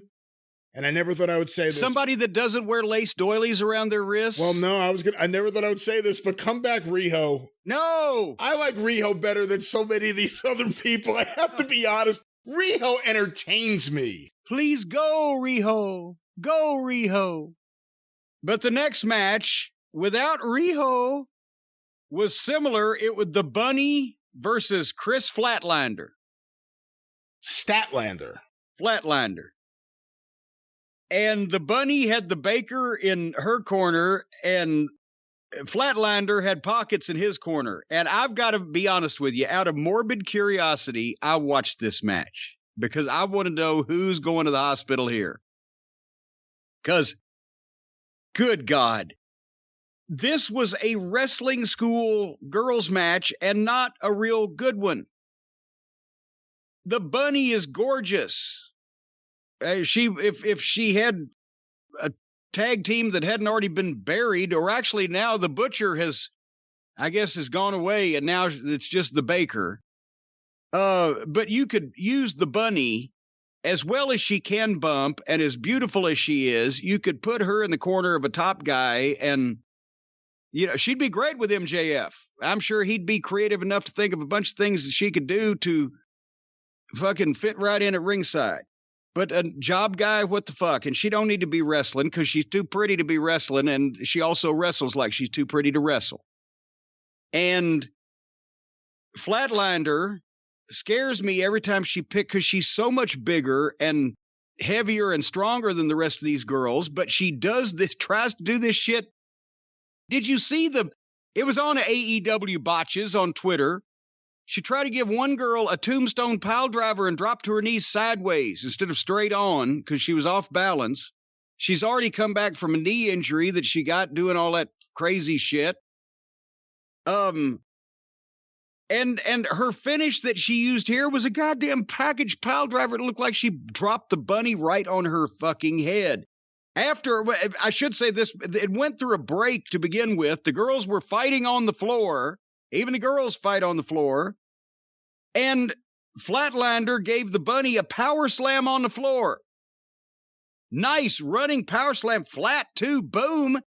They both sold it, rolled in to beat the count at 9 or whatever, and both of them stood up looking at each other and started to sloppy 1-2.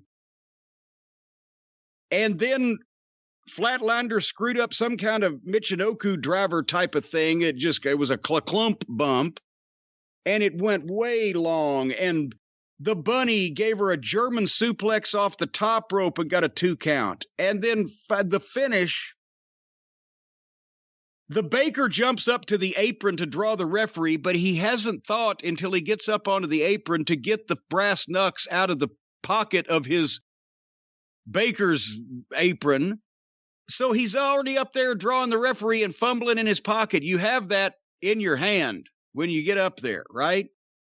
And he's supposed to do the fucking knucks toss behind the referee's back, but he did it shitty and just dropped it right behind the referee where she had to go all the way over and get it and then hold it up in the air in a stagey fashion because pockets, he's already out there. They know he's there.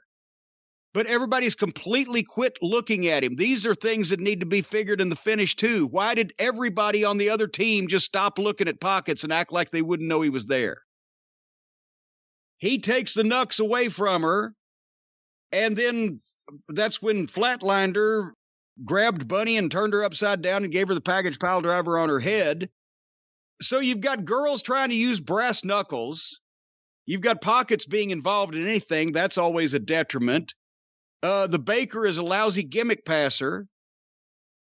And this was just rot. It's stagey fan versions of what wrestling finishes are supposed to be. But there was an afterbirth. Of course there was an afterbirth. Here comes Evans and Angelico. How are they related to this situation? Are they involved with the Baker and Bunny? Not that I'm aware of. I just think they have nothing to do.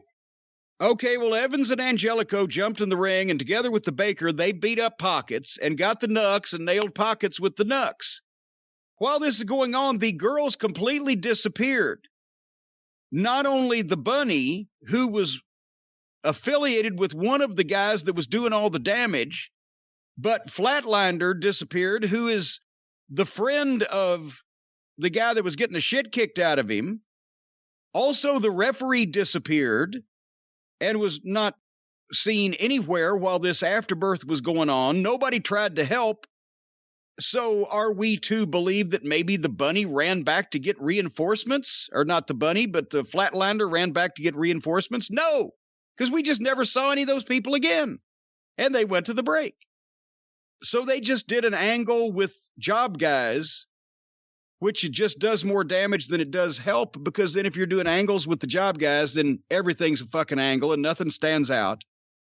And even the fucking one of the best friends of Little Dog Pockets couldn't even be bothered to hang around and try to cheer him on to not get his ass handed to him, because they weren't figured into the scene. So they just disappeared. Anyway, did you see anything I missed? No, you paid much closer attention to this than I ever could. I will say Chris Statlander is looking better and better each week. She's getting into really good shape. I wish she was safer in the ring, or at least appeared safer. I wish she would put that much work into her wrestling as she does into her physique and her health. And I also think the Bunny, I don't know. I've seen the Bunny wrestle, I feel like, more than most women in AEW. For some reason, she's always having matches, and I don't know. There's a lot of, I mean, it's weird when you see someone that's their profession and you're like, maybe you shouldn't do this. Maybe, I don't know. Maybe the in-ring stuff isn't for you, but whatever. I mean, whatever. Man, who the fuck am I? Do whatever you want, Bunny. I'll tell you who you are. You're the free and easy Brian Last. No, I'm not. On the experience, I am. Tony Schiavone was next with QT Marshall about the South Beach strap match, which is, I think, a low-carb diet that you have to be strapped to. The South Beach is so noted for their strap matches. And did you notice that Tony Schiavone has Wahoo McDaniel'd his hair and his beard? I didn't. I hadn't noticed. Next time I'll check it out. It is black as Wahoo's spray paint can, that can of spray hair paint he had, that he would try to cover his bald spot up, and then the bald spot got so big he was just painting the top of his bare scalp, and in a hot building he would sweat black down his forehead. Tony was very dark, looked almost like, who was that goddamn, oh Jesus Christ, I'm trying to think who dyed their hair and beard that dark, famously, but I've lost the name. Anyway, Brian Pillman Jr. did a promo, decent material, serious, good delivery about his chance at Miro coming up. He shows so much potential in everything he does. In the ring, he shows potential. He's got a good physique. His promos show potential. It'll be very interesting to see how the next few years work out for him. I did have the thought while watching this. I don't know if you've had the thought, but we mentioned now his physique is very similar to Brian Pillman's when it was more natural, when he wasn't, bulked up. Do you think this is what Brian Pillman would have sounded like if he didn't have all that vocal cord, all those vocal cord issues? Oh, his voice, very possibly. I honestly, so far, Brian Sr.'s promos, he had a little bit more knack for it. But Brian Jr. is coming along, and he's doing a good job. But Brian Sr. could just, before he started doing promos, talk a line of bullshit, because he was just an over-the-top personality and a fun, That's why I said on one of the shows here recently, guys you knew when everybody came in the locker room in the territory days, pretty much. Because they would come in with bags and a story to fucking tell. Hey, blah, blah, blah, blah, blah, blah, blah. And now everybody just kind of fucking wanders in. It's a different generation, perhaps, as they say. But you're not finding a lot of fucking bull shooters in this modern generation where they can shoot the bull on the sperm of the moment. But speaking of shooting bulls on the sperm of the moment, Eddie Kingston did a good interview while Penthouse stood next to him, and he had Alex the translator back. Now that he's a babyface. So you got this fucking great heel manager, the translator Alex, and Penthouse is, at least he'd be entertaining as a heel with Alex, but he's on the babyface team, and they're talking about the fucking cosplay kids that shouldn't be in the ring at all. So Alex Abrahantes he's definitely one of my very favorite people on the entire show. He looks committed to everything he's doing.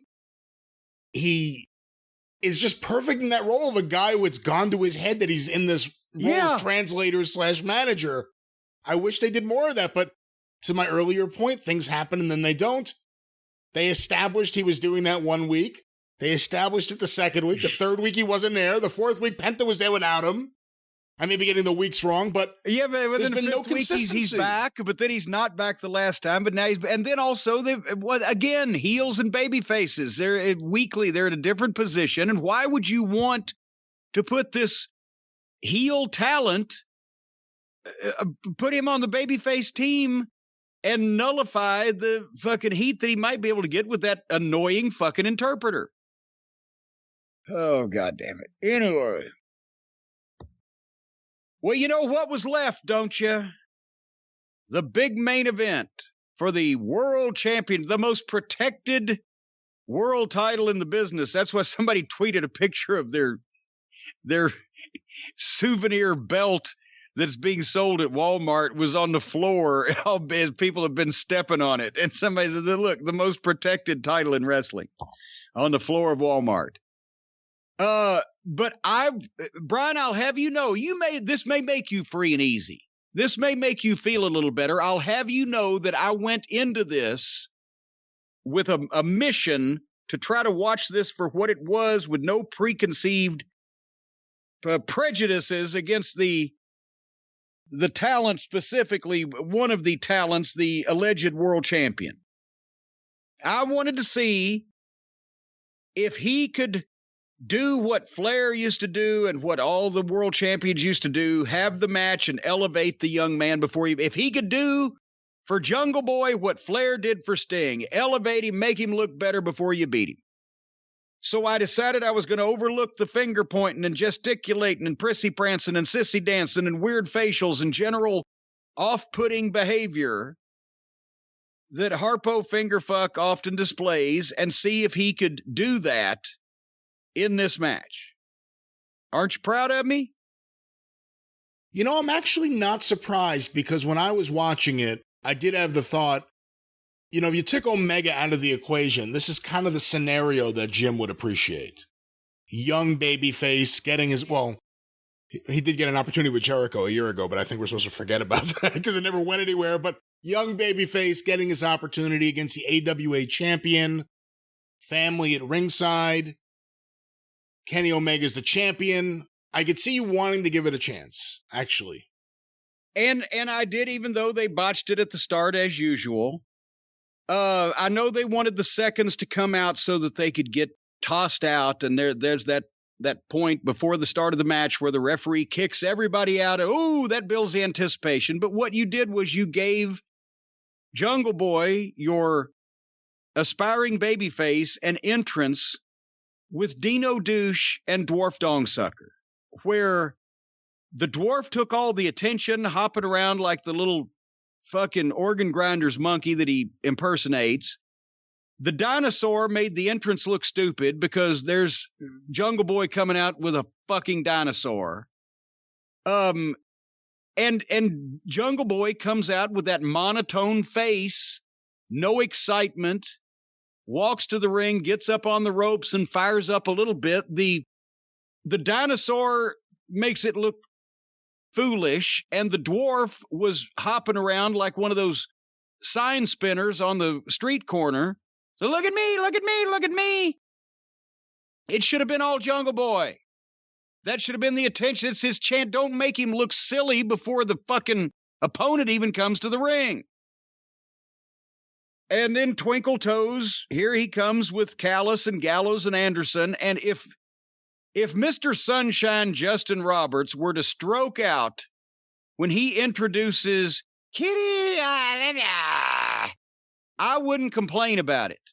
It's just gotten to the point where it's ridiculous.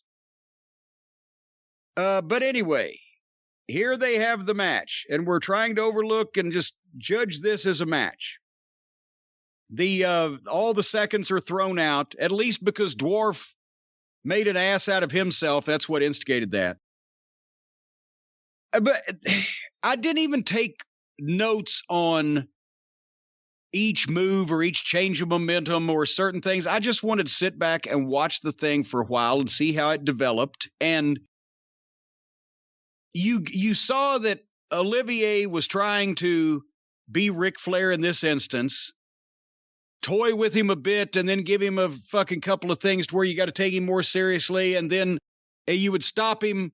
The champion stops him numerous times so he can fight from underneath and then come out on top with something, boom, boom, boom, and then over again. But I think it's the difference between Olivier can't work like Ric Flair, and he can't call a match like Ric Flair either. And he can't throw a punch. We've established that. There was one spot where Jungle Boy almost killed both of them with a reverse Hurricane Rana because Olivier does that stupid one-winged fairy move, and that was the way that Jungle Boy was going to counter that. But the problem was a reverse Hurricane Rana. He almost killed the both of them. He could have landed on the back of his head, and Olivier, I think, did land on his. But otherwise, I was halfway getting into it as a match, overlooking. Here's another thing about Olivier.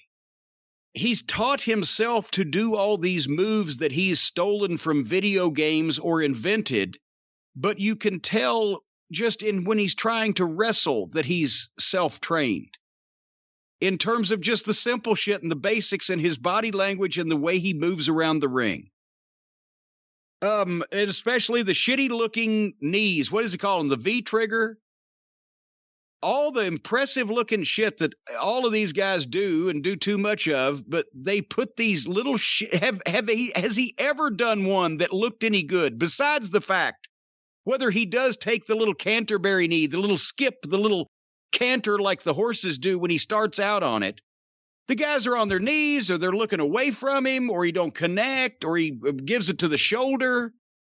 Why does everybody sell these shitty looking knees like they're a devastating maneuver? That's not even rhetorical. Do you have any idea? I don't have an answer. I mean, they're going to sell what he does in the ring. Do they look good to you? They don't look horrible to me.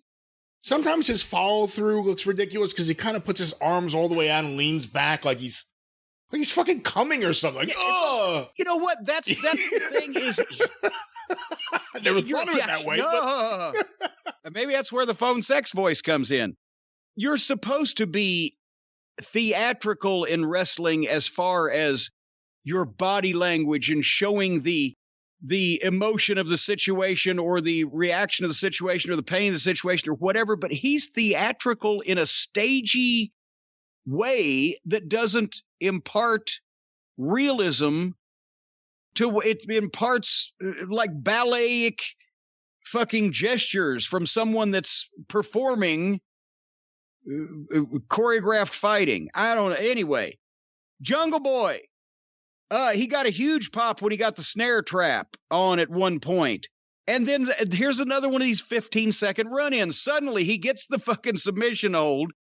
The heels run out, but here comes Dwarf and Dino and Kazarian and grab them and fight them, and they run out within 15 seconds, which was needless and distracted the people and killed Jungle Boy's moment there.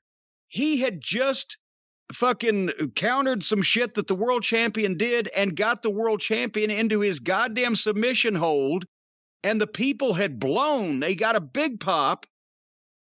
And then everybody's looking at this falderall for 15 seconds because somebody potentially that has ADD or is on medication for it would say, oh, we've got to top the loose end of why the friends wouldn't come out to help, so we'll have somebody else come out and fight them off, but don't stay too long. No, don't come out at all. You got kicked out. Nobody would have thought about it.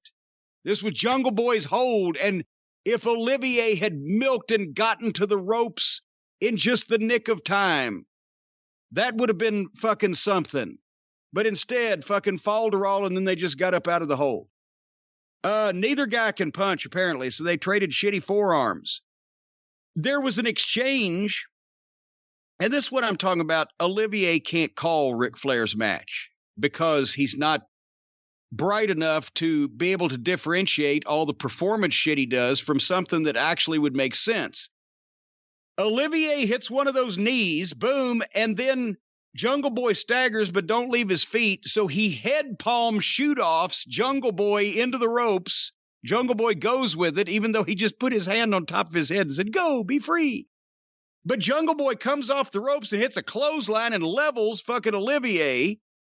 And then Jungle Boy picks Olivier up and hooks him for a vertical suplex, but without even a goddamn whoa, stop, or hook of the leg, or whoa, put the brakes on, or whatever. Jungle Boy gets Olivier for the suplex, but Olivier just suplexes him without even selling that he's just been clotheslined out of his boots. It's just one thing to another. They're just doing moves. Again, Jungle Boy got a huge pop when he countered the one-winged fairy. And then he got the snare trap again, and that time Olivier had to pull the hair to get out. That was a big pop, and they were still with Jungle Boy. Then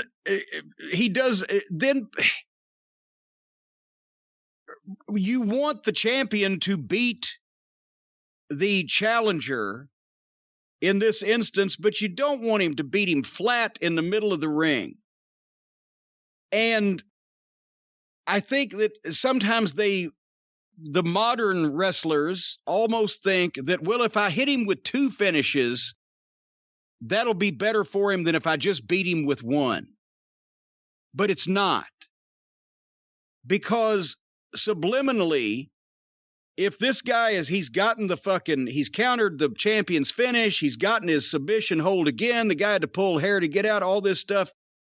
If Olivier had hit him with the double arm fucking pile driver thing that he hit him with out of nowhere and got a 3 count instead of a 2 count, and then the 1-wing fairy and a 3 count, when you hit the guy that's been coming on strong with you, and suddenly you get out of whatever by the seat of your pants or whatever, and boom, and you hit him with the one big finish that people don't usually kick out of nowhere, boom, 1, 2, 3, holy shit. That's closer to beating the guy and taking care of him than if you hit him with a big finish, boom, 1, 2, and he kicks out, but he's almost lifeless, so you pick him up and give him your big finish. Well, then you're just beating an almost dead body. And it's more of a foregone conclusion. There's not as much of a surprise pop. And then you've just used 2 finishes. So Jungle Boy impressed me. Olivier tried to have the Flair match, but he doesn't have Flair's mind or Flair's talent, and his match calling is rotten. And, of course, they had an afterbirth. And again, for I think the 3rd time in the program, I wrote, what is happening? Twinkle Toes gets the belt, and he's going to blister Jungle Boy with the belt, but Christian Cage hits the ring and attacks Twinkle Toes. But then here comes Matt Hardy and his jobbers, and they jump in. And here comes the Cucamonga Kids, and they jump in and level Cage, and then Matt Hardy hits a twist of fate on Christian Cage. Where the fuck did Jungle Boy go in all of this? It's just like, we've got 30 seconds. Everybody's standing around me. Run out and fight. So what'd you think? Was I too hard on it, Mr. Free and Easy, or are you going to just take the piss completely out of him? I was probably a little harder on it than you. I thought the match was all right. The finish, I didn't like the finish, but also the finish kind of left me feeling deflated. I know you're not going to have him going over. You're not putting the belt on him, but I didn't like the finish. Unless the whole point of it was, let's keep Omega strong and just crush Jungle Boy. And then, like you said, he disappears for everything afterwards. And everything afterwards was just ridiculous. And it reminded me, and it may just be me, but it reminded me of like that Dark Order episode. Whatever it was, December of 2019. Yes. Where it embarrassed the company so bad that like Tony Khan texted Dave Meltzer immediately like, things will change. That will never happen again. Whatever he said. He knew. He knew. And to me, watching this and watching the Bucks pretending to be heels and Omega and Callis as Nickelodeon heel villains in a TV show, and Gallows and Anderson, who, you know what, I'll give them credit, who has sucked a check out of a wrestling company like those 2 fucking guys. But it doesn't do it for me. And you know what? I've seen them have quality matches. Where? When? Several years ago. Yeah. And act like serious people, and now they're clowns in the clown show. It's because that's how you survive. About this atmosphere. That's how you survive. That's how Jericho survived. It isn't go there and say, hey guys, you know what? I appreciate what you're doing. Let me show you a different way. It's, hey, you guys are morons. We're going to be morons too because we want to check. That's what it is. This all sucks. Well, Fuck that was all. AEW from Mr. Free and Easy and Mr. Sour and Belchy over there. Non-stop factions, and every faction sucks. And the main faction makes me want to turn off the TV. And Cody has a faction of nobodies against a faction of nobodies. And Jericho has a faction which is just really there to fluff his ego. And the Pinnacle has been shown to be nothing. And Taz's group have been a bunch of jerk-offs. Matt Hardy, give me a fucking break. The Hardy family office. It sounds like the little cubby hole that he works at home. You know, it's like, I look at Will Hobbs, to go circle back to the beginning of the show, and I agree with what you said about him. You'll watch him, you're like, wow, this guy's got size, he's got a look, facial expressions, talent, potential, size. That's something. That's That's really, really great. And he's going to be stuck in a stupid faction and a feud in another stupid faction, and it'll go nowhere. And in the process, it's like WWE without the wrestlers being offended by what they have to do. In the process, his balls will be cut off a few times. But because he likes Tony, he'll be like, oh, well, you know, it's all right. But the truth of the matter is, if you had someone like that and he wasn't in a faction, and you had other guys who were single stars, not in factions, it would really help. Just everyone lumped in with everyone else, and everything is just, every group is just a group of idiots acting like idiots. I got a sunny disposition today next to you. I am probably the happiest person on wrestling podcasting next to you now, Brian. You've completely changed personalities with me. Have we been transposed somehow? I don't believe so, but if you think you're happy, let me ask you a question since we're done with this AEW, thank goodness. Let's get some questions here on the show, and let's stay on the topic. Well, let me bring a couple of things up. I want to update the folks. We didn't do it earlier because we were so anxious to jump into this quality programming. But the Great American Cameo Bash does take place on Sunday, July 11th at noon Eastern. We said on the experience this past week that before, so many people have been rushing. They sell out so quick because we sell a limited number that they're not giving me a lot of details to work with. They're trying to type frantically. Sometimes they don't get it completed before we cut it off. So this time we're changing the marketing. We're switching this bitch up, baby. We're not selling them by number. We're selling them by time.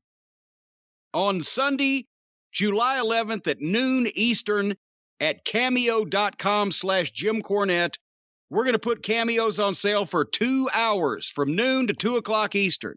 However many that sell, we will fulfill them. I've already cleared the week with Hotchkiss. So that's what we're doing, and you'll have time to give me plenty of information on the people that you want me to lambaste. Cameos, and that's Sunday, July 11th at noon Eastern. And I should mention, my NFTs are still on sale from the folks at Rarities over at ProWrestlingNFT.com. The feedback there are plenty left, folks. The feedback I'm getting is that they would love to buy the fine products, but they're not figuring out the cryptocurrency. Apparently, my fan base is somewhat as challenged as I am on this new stuff, so there's information on the site. I will mention that there are 4 levels of NFTs. They get scarcer, more valuable, and rarer as they go up to level 1, which is the Cornette face, one of a kind. The levels 1 and 2 come complete with a Jim Cornette ring-worn outfit. The JC face even gets a racket with it. But hurry now and get one of these fine NFTs from ProWrestlingNFT.com as soon as you figure out how to use the old cryptocurrency. And now I'm yours. All right, about time. Let's get away from reviewing Dynamite and let's talk about some other shenanigans in the world of wrestling. Dynamite! Well, Jim, on the topic of Dynamite, let's go to our first question. I saw this, a few people have sent it in, and then, remarkably, you tweeted about it as well.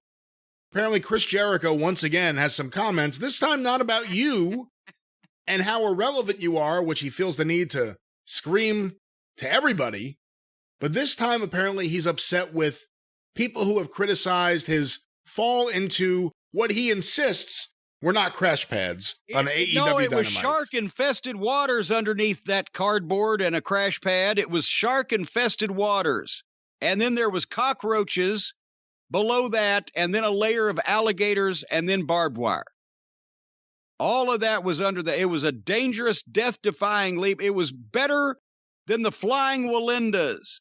It was better than the guy who walked the tightrope across Niagara Falls. Niagara Falls! Slowly I turned, step by step, inch by inch I crept. That's another routine. It was very dangerous, Brian, is what he did. And when people minimize it and make fun of it, then he naturally loses his shit and starts going after him on Twitter. And apparently, your friend and mine, Shotzi Blackheart, who we never watch because she comes out in a tank with green hair and we don't know what the gimmick is, but she tweeted something that made a little mockery of the bump, and he responded in quite hostile fashion, suggesting that these WWE chicks, that's a quote, these WWE chicks that are knocking my bump are going to be asking me for a job in 6 months, and I'm going to be remembering this. So he's going to blackball this girl because she made fun of his little poof bump on the crash pad like everybody else did. And isn't that sexist? Are we supposed to talk about him like chicks these days? He's a rock and roll star, so he's not a rock and roll star. Give me a break. Well, in his mind he is. So that's why he uses all you little chickies, all the little kids and kidettes out there asking us for a job, anyways, and I'll remember that. Fuck you. If Tony wants her, Tony will sign her. What are you gonna do? Rip her to Tony? He's been watching her. He sees what she could do. Hey, he's gonna put the bad mouth to Shotzi. Your time is kind of running out. Just behave yourself. But he's so touchy, isn't he? About everything, these criticisms. Because he knows they're all fucking true. But because he knows that they're all true, he'd quit trying to stir it up. Anyway, what was your question? Well, the question related to, and I wasn't too aware of the Shotzi part of it, and I'm looking at it now. Some chick, okay. I guess he got upset about people criticizing the fall.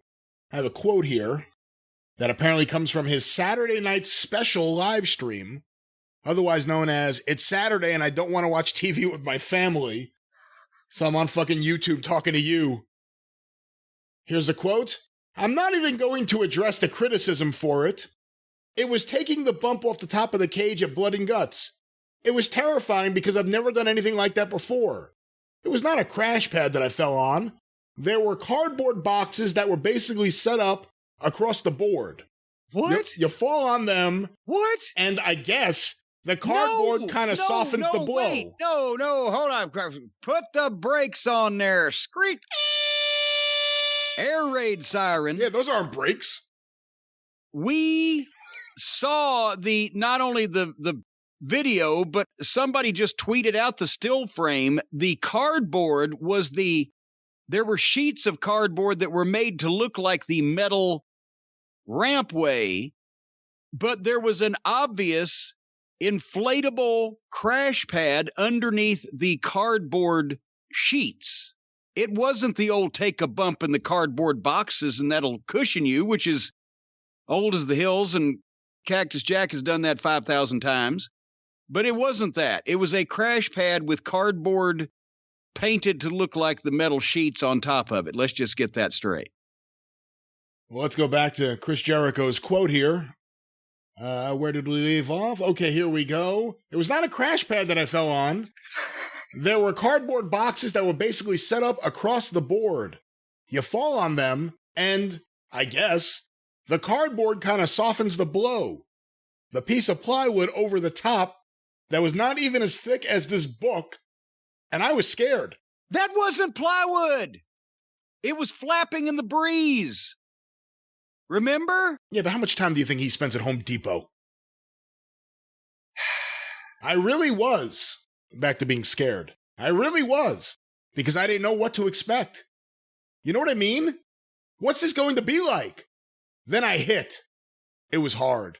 I mean, I really did. The elbow injury is legit. Just so you guys know, it's not a work. It came from that because I hit the side of the stage and then my head missed the back by just a little bit. If you see it, there's a bunch of spotlights and stuff. People that bagged on it can really fuck their ass because it was dangerous. Really fuck their ass? Is that a common phrase? Every ordinary day phrase, something you find around the house, they can fuck their ass. I don't think so, but I'm going to make a wish. Chris, go fuck your ass. If it'll keep you off Wednesday nights, go fuck your ass. What about just get fucked? That works too. It's not as unwieldy as they. It was scary. I was saying prayers before. Oh. I was a little bit worried because you never know.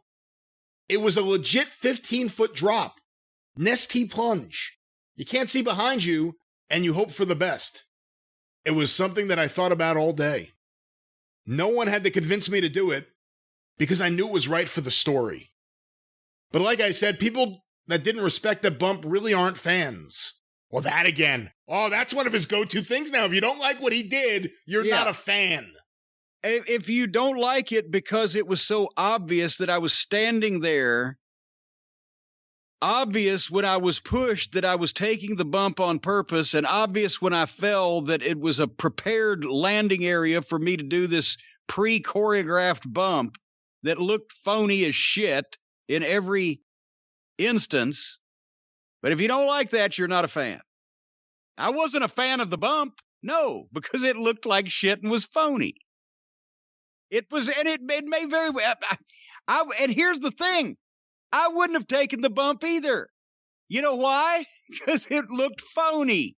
Doing that looked phony regardless of how they did it. If you're gonna fucking do something like that, take that hip toss off the goddamn top of the cage like old Mick did, or at least drop from the height into a regular ring like I did. But don't fucking cry how dangerous it was when you actually did a movie special effect. Then I've got to fucking be scared and afraid for the health of every stuntman in Hollywood. People in the business that were kind of bagging on it should know better. Because it's not something you would really want anybody to do because it's dangerous. And it can affect you for your life if it goes wrong. I didn't want anybody to do it because it looked phony. You're focusing on how it looked. He's focusing on the danger he felt before he did it. Okay, well, and here's the thing. If you're going to do something that's dangerous, God damn it, the most important thing is it looks good. I would hate to think that if you're going to do something that has danger, an element of danger that is going to injure you or damage you in some kind of way, that it also turns out to look phony, then you've just wasted that. There's a return on the risk. If you do something that looks really fucking wow and good for the business and holy shit and people will remember. And if you do something that's phony and lackluster and it's also dangerous, I think you've just shit the bed. Well, that's the story of an angry young man from somewhere in Canada who now torments the United States from Tampa, Chris Jericho. Let's get another question here, Jim. He went from being the Winnipeg Wonder to the Tampa Torment. This next question sent to CornyDriveThru@gmail.com and on Twitter, too. A lot of people have sent this in. It's just breaking today. Well, who broke it? I don't know about that, but we could say that the story was broken by, it appears, Sean Ross Sapp, who's with Fightful. That's easy for you to say. He's with Fightful Select. I have to say, him and Mike Johnson break all the big stories. They do a great job, but he has an article here. I don't have the whole article because apparently it's a premium site that we don't have access to. But the headline... But if you call the hotline... The headline is, Vince McMahon headed to the WWE Performance Center to scout talent. Ooh. So I thought, even if we don't know all the details, this is something I'd love to get your thoughts on because you are someone who ran a developmental territory for WWE. Did Vince McMahon ever come visit? Well, yes and no. One time after I was already gone, OVW had, like the year before that Laurinaitis screwed Danny and canceled the contract that they had just signed. He came one time, I heard, and that was it. He's trying to put the fear of God into some people. Apparently, he's like, I don't like my talent roster now, and I'm going to go to the Performance Center, and I'm going to find some guys that I want to push, and everybody ought to be scared. That's how I'm reading this. But when we first set up OVW, it was in Danny's existing place that he was at in Jeffersonville, Indiana. And we've mentioned the old building where we were the only tenants, and I'd just go out and throw chairs through windows when shit went south. And we were there from 1999 until the summer of 2002 because the fans knew where it was. We could draw enough of them to fill up our TV tapings, and it was cheap. And there was no way, pretty much, Danny Davis had set up a company. There was no way OVW could really go out of business at that point. It also didn't have the upside that it would later, but that was the initial location. And we stayed there until we were sure that everything was copacetic. But finally, everybody from the office, Jim Ross and everybody started saying, you got to get a new place before anybody named McMahon comes down here. Because, I mean, God, there was no heat. There was no air conditioning. The toilets most of the time didn't work. So that's when we got the new place over off Shepherdsville Road and moved in there in 2002. And that's where really we had room for everything then. You had the workout area and the promo room and a nice arena that would seat 400 people and et cetera, et cetera. But still, Vince never came. And once a year or so, they'd send the writers down. And I think one time I was only there 6 years though. Now I think I saw the writers 4 times, maybe 5, but I was only there 6 years. And Stephanie came once, and I actually made the effort to go when Stephanie came with some of the writers. I believe Liver Lip Lagana was with him on that trip. Because he brought it up to me years afterwards. But otherwise, it's all people I assume that are long gone from the company. But I sat with them, and every time there was a tryout match, I would explain the strengths and the weaknesses of each guy, how long he'd been training, how well he'd been doing, whether he was a better natural babyface or a natural heel, how the promos were, the whole 9 yards, give them the scoop on everybody. And then they left, and nothing ever happened, and the only people that got called up again were the people that we said, no, these guys are green and not ready. I can't remember the specific names. It was one of a number of times. And otherwise, you never saw the writers. You never saw anybody from creative. Like I said, I was there 6 years. I maybe saw him 3 or 4 times. And, you know, for a while when they were mad at Bruce and Bruce didn't have anything to do, they would have him review the OVW television program and send notes to Vince and the creative team. Well, of course, because he was pissed that he wasn't the creative team. He didn't watch the show from week to week, and he was trying to apply sports entertainment logic to it instead of wrestling. So he went, well, why do they acknowledge that Jim Ross can make these matches? Because we tell the truth here. It's wrestling. Jim Ross is a talent executive. He's the guy that's signing all of these fucking guys to contracts that they're aspiring to here in this developmental league. Anyway, so they constantly sent down producers. They constantly sent down wrestlers, either that were rehabbing injuries or getting back in the ring to knock ring rust off or needed to lose some weight, or just guys like Chris Kanyon that just, if they weren't booked and working, they wanted to come and help guys. We got tons of, of those guys, Tom Pritchard and Boss Man, Big Bubba, Ray Traylor, when he was an agent, and, a variety of those guys had always liked it. We didn't encourage the writers ever to come because we didn't want them, but we never refused them to come. They just never did. And like I said, after the time with Stephanie and whoever it was, I told Danny, I said, if the writers ever do come back again, just tell them I couldn't be here because I either need 5 minutes or 5 years with them. 5 minutes to say hello, welcome to Louisville, hope y'all have fun, or 5 years to teach them what the fuck the wrestling business is. Because anything in between would just frustrate both sides. So, and that was pretty much that. But so I'm thinking, no, Vince doesn't just announce he's going to scout talent unless he's saying, God damn it, I'm going to find I'm going to find the people we ought to be pushing, and I'm going to fucking light a fire under everybody's ass. That's exactly what he will do. I'm not saying it'll be great decisions all around. I'm just saying that's exactly what is in his mind right now. They've had Karrion Kross, Scarlett, and I believe Bronson Reed working some matches at recent TV tapings. I believe someone told me they may have even been on the main event show, which I've never seen, and I don't even know where it is. But the fact that they are there, and now Vince is going down and looking for talent, what do you think that says about Vince's mindset about his current roster? We've seen some recent cuts, some surprising ones like Braun Strowman. But what does it say about how Vince sees the roster? And the other thing is, what the fuck's he going to think when he goes to NXT and he sees Gargano and some of these guys that he's going to hate?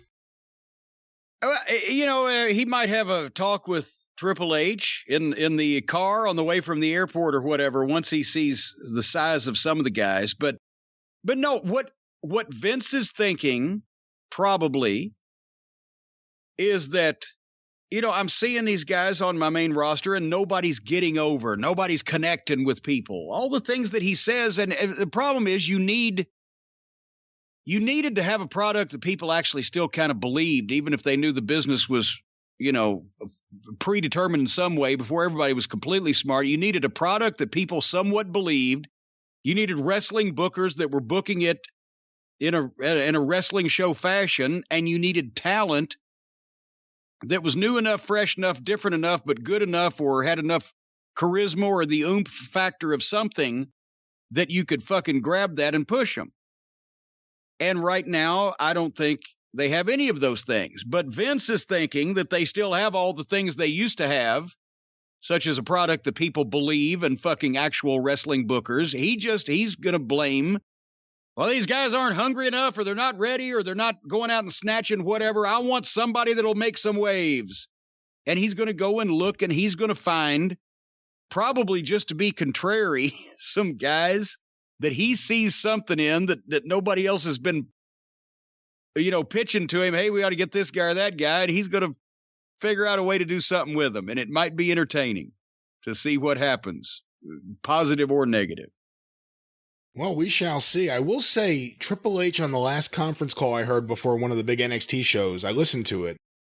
I've never heard him so defensive, and I don't know if argumentative is correct, but kind of going back and forth with a few of the wrestling journalists on the line. I've never heard him do that before. He's been that Mike Johnson can be a real asshole. He pisses people off all the time. So maybe it was just called for. I don't know. I think there's a lot of pressure right now with Mike's so pushy. Developmental, or whatever we want to call it.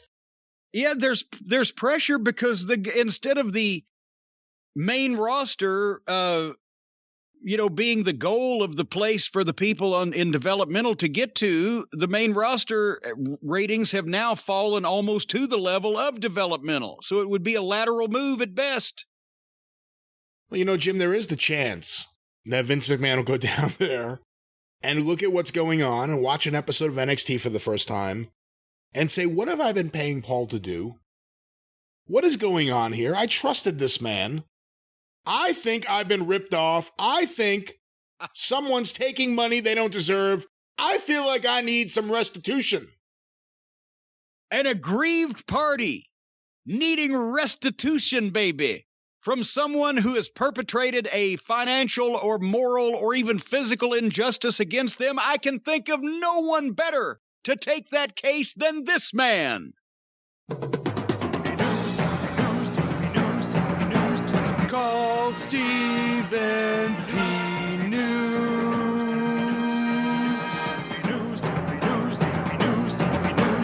If you need to sue.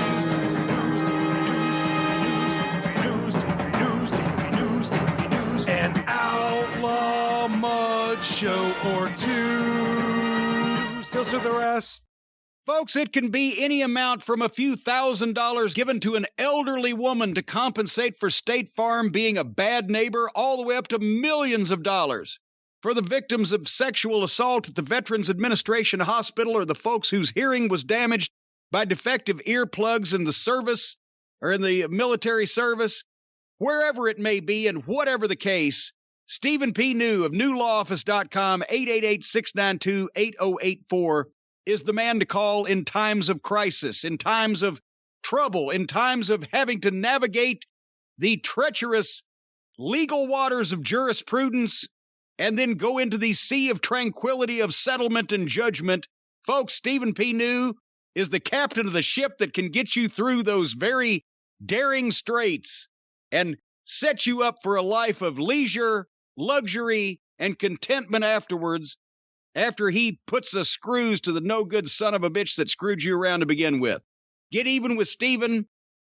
newlawoffice.com, 888-692-8084. Also, the official sponsor of August 7th's Bash in Beckley at the Raleigh County Armory in Beckley, West Virginia, where a plethora, a variety, a literal cornucopia of pro wrestling superstars will convene and compete there, and New Law Office is an official title sponsor. Is that correct, Brian? Have I mentioned all of, and he's a friend to furry woodland creatures. He's a wrestling fan and a Democrat. What more can you ask from one man than Stephen P. New? He's got a great comic book collection. There you go. And he's got a fine daughter. Well, he's got a At least lovely young lady. He's the one's been paying for her all this time. I don't know if it's been made official by DNA, but she's lovely. What are you saying? Stephen has a wonderful family, and we love him and appreciate him. Family, yes. And we thank him for being here. we thank him for his support. But Jim, on the topic of botches, which is what this spot turned into, I'm going to ask you something about a clip that many people have been sending in, and I'm going to add a little to it. A lot of people have been sending in this clip. Some of them were just not putting anything. Here's one to CornyDriveThru@gmail.com from Daniel Rodriguez. It just says, Tony should be ashamed of himself, and it's a link. There's a compilation, I believe it's 7 minutes of botches in AEW. Well, now, which one? Because are you talking about part 1 or part 2? I only saw part 1, and I believe part 1 is two what's is out sent already. At AEW Botches is the Twitter account. What I wanted to ask you is, what are your thoughts on the idea of these compilations? And also, it has been talked about, and we've gotten some questions, and I haven't read them on the air yet because I wanted to see how it played out, about AEW apparently going after accounts that post the botches and trying to have them shut down. Well, yeah, but before they said they were going to be fan-friendly and fans that wanted to put up clips or GIFs or GIFs or whatever they weren't going to go after, but they didn't realize that they were going to have such a shit show that people were going to be compiling all their various bloopers, fuck-ups, mistakes, and other flapdoodles and putting them on the internet. Now they're going after those people. But there was a 7-minute compilation wonderfully set to the Benny Hill music, yakety sax. And then the second one took a disturbing trend for the first 2 minutes because it showed with very somber piano music all the almost broken necks. In Stark's case, it was a broken neck, but all the almost broken necks that people have gotten over the last couple of months or through the period of time from landing on their head in a awkward manner. And then it went back to yakety sax for another 7 minutes. Here's that, everybody likes to see somebody slip and fall. Remember, what was it? Titus O'Neil ran down the ramp and tripped and went headfirst under the ring. And that's a moment he'll never live down. It's the thrill of victory and the agony of defeat skier on the Wide World of Sports. He fucked up and took that bump and they played it 1,000,000 times. People liked, and it always is going to happen in wrestling that something is going to go wrong, or even with nobody's fault. Remember, with the ropes break, you've seen the clips where a guy hits the ropes and the turnbuckle snaps or something breaks, and it's a goddamn, oh shit moment. But this is over and over and over. I literally ran a company that featured a wrestling school. And I saw flea market shows in front of 50 or 60 fans.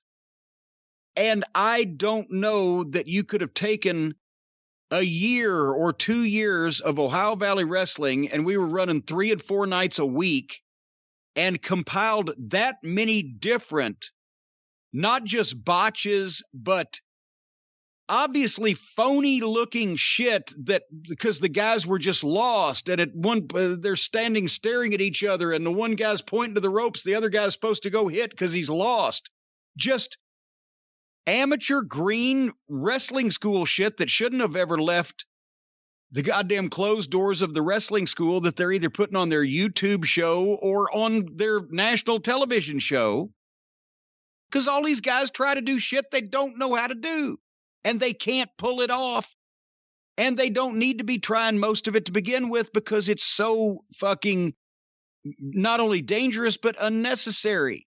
It's just, the MeTV on Sunday nights now has 30 minutes of the best of the Ed Sullivan Show.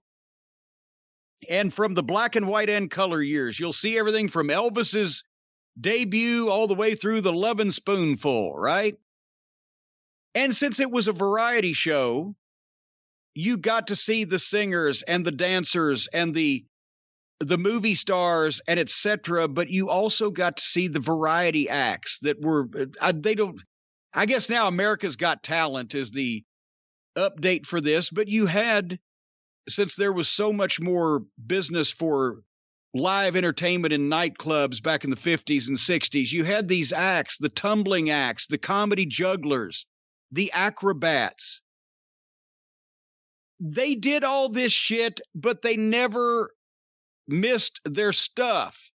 They had an act down and they rehearsed it and they fine-tuned it, and they could go out and do their 3 minutes or their 4 minutes or whatever it was and not miss any of their tricks. But they were obviously working together. They're obviously, that's the thing. They're not trying to simulate a fight. They're acrobats and jugglers. They're trying to do these things, and they do them. They never miss anything because they're on national TV, and they're professionals. They didn't do shit they didn't know how to do and hadn't already been worked out very well. But with these fucking numbnuts wrestlers that want to be acrobats and jugglers and comedians, they just talk about this shit in the locker room. And they think because so-and-so can do a Hurricane Rana, that means if so-and-so goes and does the Hurricane Rana, but the other guy's on the apron of the ring, that he can be Hurricane Rana down the apron and into the fucking post head first and then take a bump off on into the arms of his partners who are waiting to catch him. And all that stuff will work good too, because we just said that's what you'll do. And it all looks like a monkey fucking a football. So if they want to be wrestlers, they're not even trying because they're amateur gymnasts and male cheerleaders. If they want to be professional acrobats, they're not training enough and they're not following the professional acrobats rule of don't do shit you don't know how to do, motherfucker, and always get it right.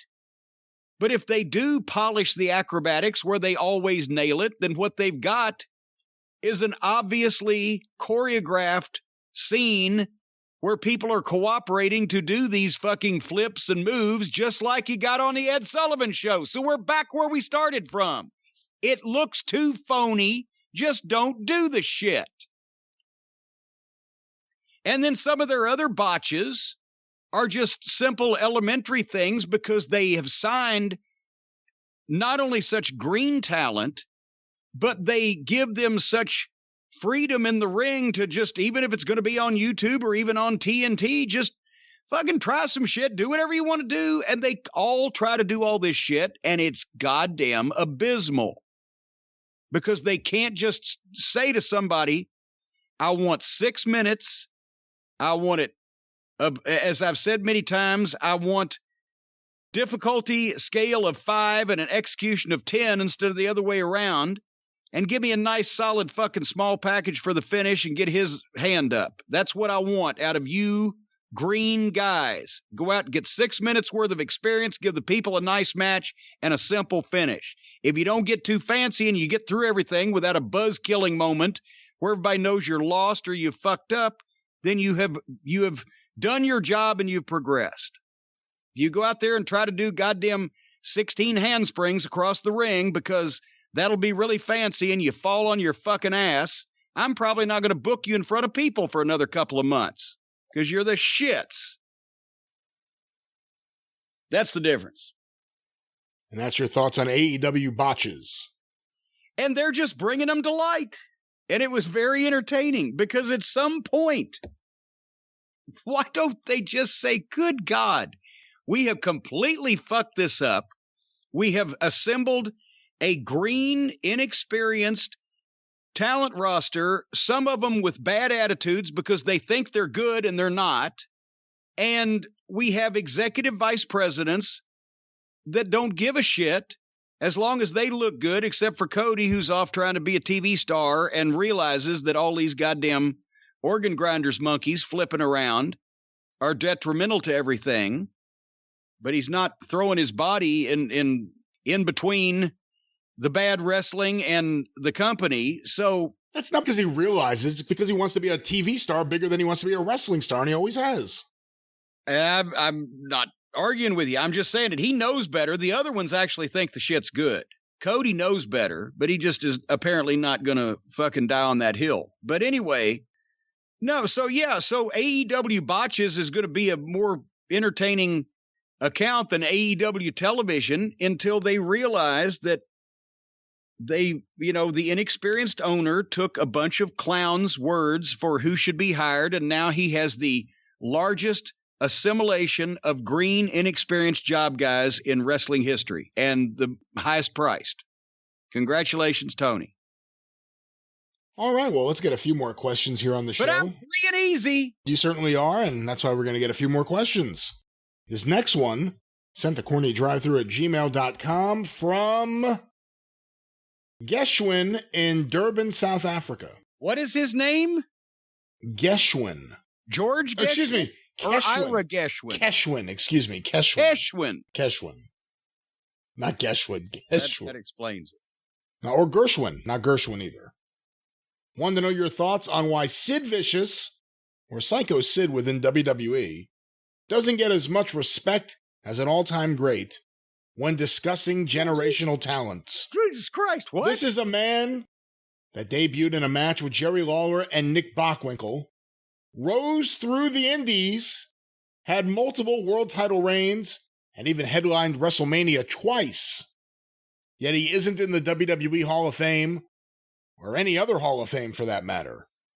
I know that there is the infamous stabbing of Arn Anderson, but do you think that is what prevents Sid from getting the recognition he deserves? I was absolutely terrified of Sid as a kid, and I think he got the unhinged big guy gimmick down to the T. Oh, well, yeah, I'll go along with that. Curious to your thoughts, or if you have any stories you could share about Sid. You know, Psycho Sid was my fault, by the way. That name. The spelling or the name? Well, the name.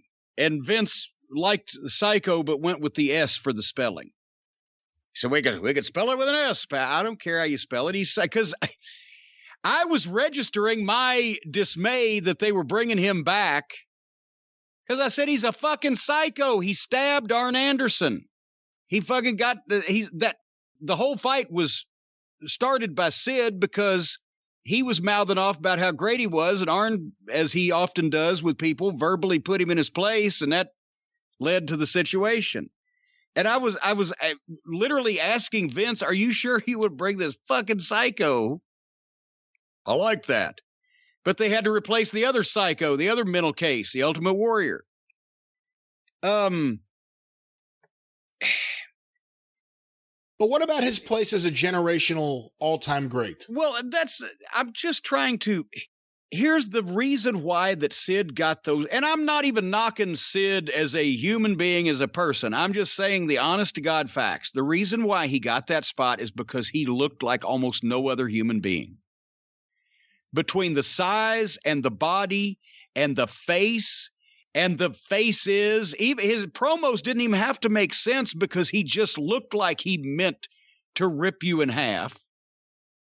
And he was tailor-made, especially for Vince and the WWF and the type of talent that Vince liked to push. But he got over in WCW also because of the look and the physical charisma. And remember, when the Skyscrapers, when he was a team with Spivey, we watched, I think it was the Great American Bash, 89 or 90? 89 Bash, wasn't it? With the Skyscraper. Yeah, 89 against the Dudes. Okay, we watched it against the Dudes. Besides the fact that the Dudes were the most unpopular babyface team in history, still, every time Spivey would get in, the people would boo.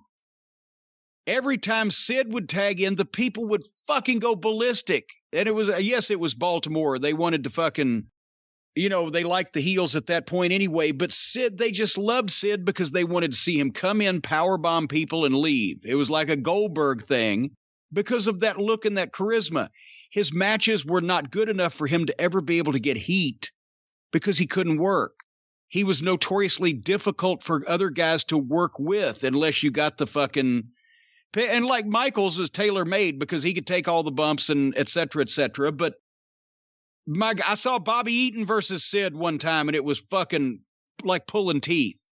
And he shoved me, just a double hand shove. And I was like, I'm going to fly backwards forever and not stop. I almost dislocated my elbow trying to put my hands back to catch myself, which is a no-no, but I had no choice. No, his promos, he had no psychology in the business. He could go out and be an impressive giant and powerbomb people. That's why he got over as a raging babyface.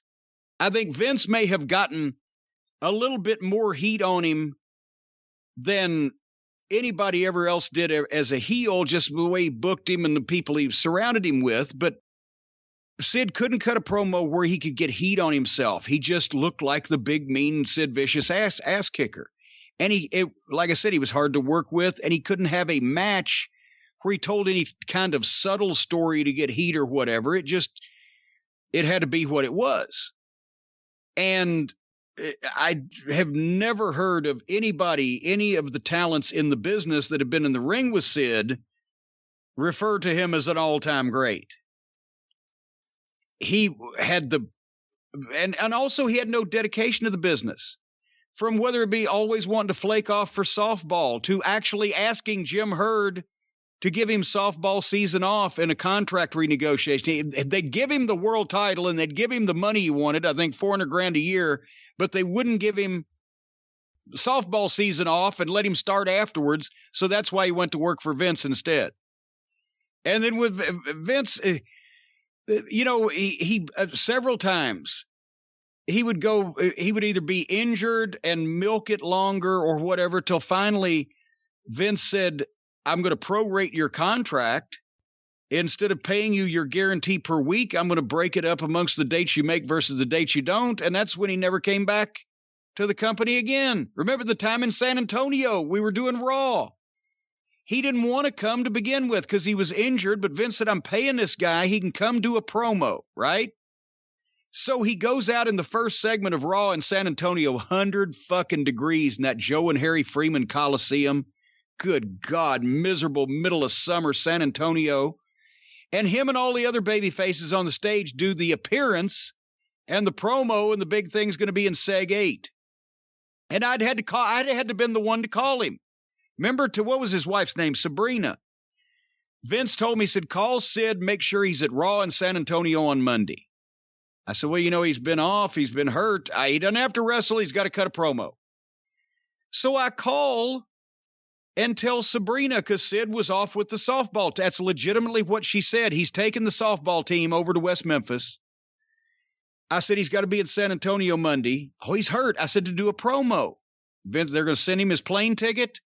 He's supposed to be there Monday to do the promo. He doesn't have to work. And she said, well, he's not going to like it because he hadn't been able to work out in several weeks. He doesn't think he looks good. I said, I don't think Vince cares. Vince instructed me to say he has to be there. So then he shows up in San Antonio. He goes out the first segment on the stage. He's seen by the people. And then Seg 8 comes for the fucking interview. And where's Sid? Where's Sid? And Downtown Bruno, Harvey Whippleman, comes up and says, I just took him back to the hotel. What? He said he felt like he was having a heart attack. I said he felt like he was having a heart attack, so he asked you to take him to the Holiday Inn?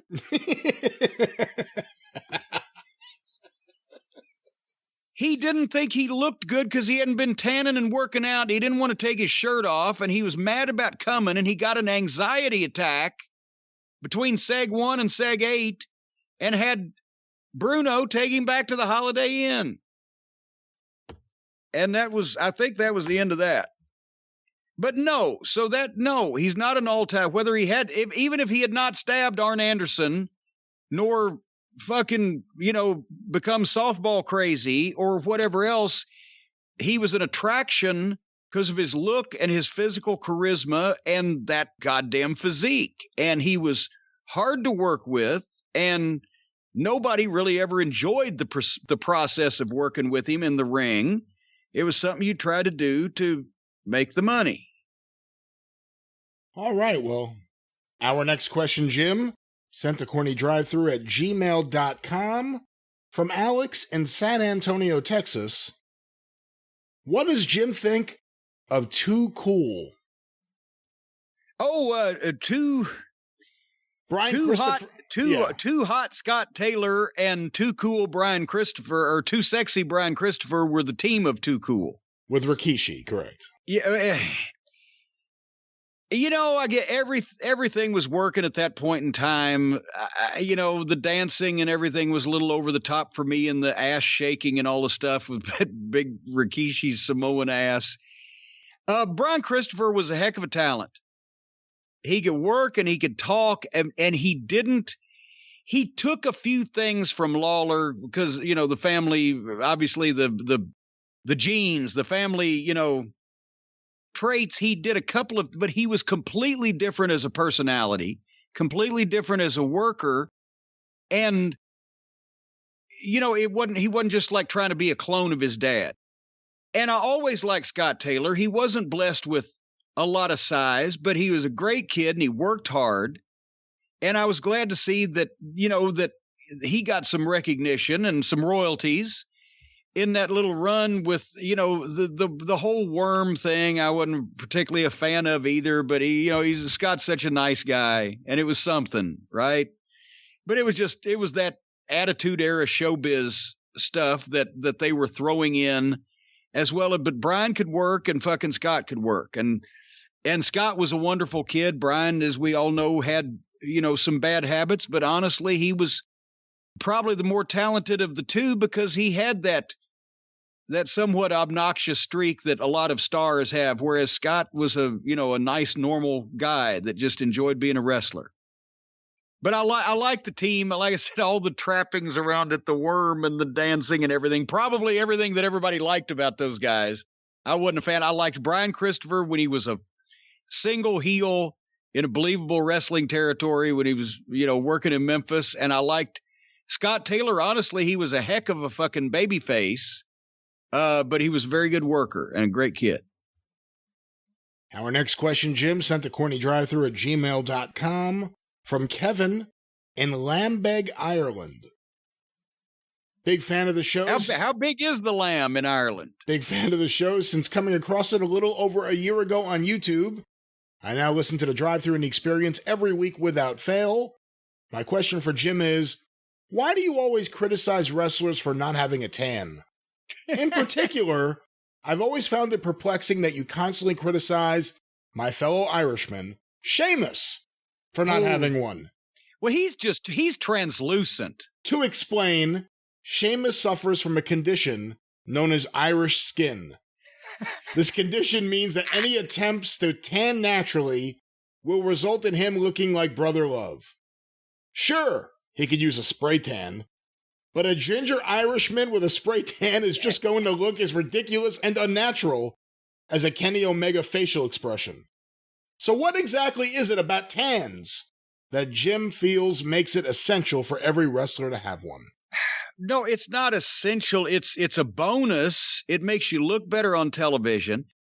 I mean, yeah, everybody can go back to YouTube and go to Territory Days and find many wrestlers without a tan.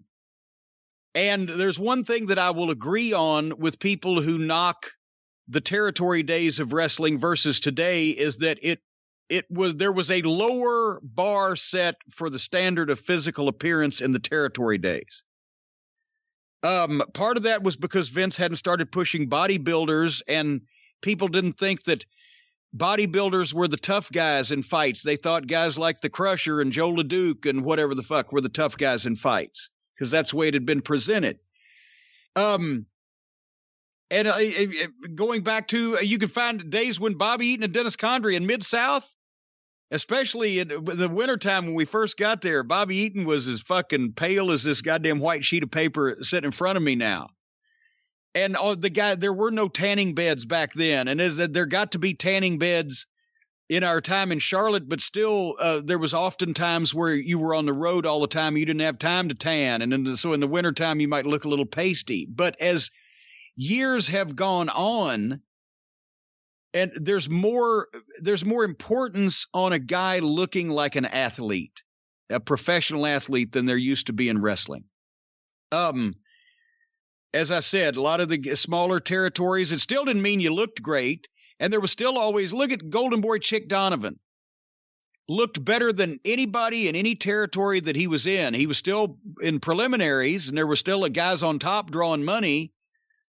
But Chick looked better because he took the time to put in his body and his tan and his gimmick and his whole 9 yards. Did you ever see, a guy like Ric Flair? Look, you never see him look pasty. He might not have had time to tan a lot in the wintertime, but you still didn't ever see him look pasty. But now the bar was lowered for so long in terms of small kids, little guys, the cosplayers, fucking etc. on the indies, that they've lost track of that at a major league level. It's more important than ever before that you look like a professional athlete, that you be in shape.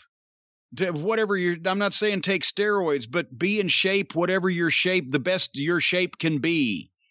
And as Arn Anderson said back in the 80s, fat looks better brown than white. Get a tan if you can. You'll look better on television.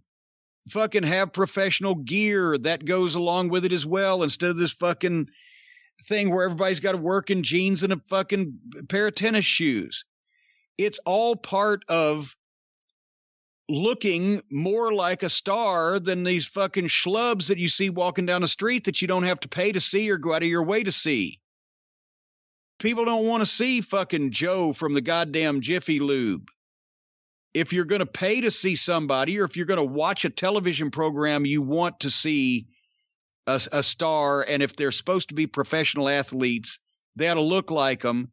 And since the bar was set higher by the national companies 20 and 30 years ago, you might be able to get by with looking like a goddamn wet rag on your local independent, but I don't care.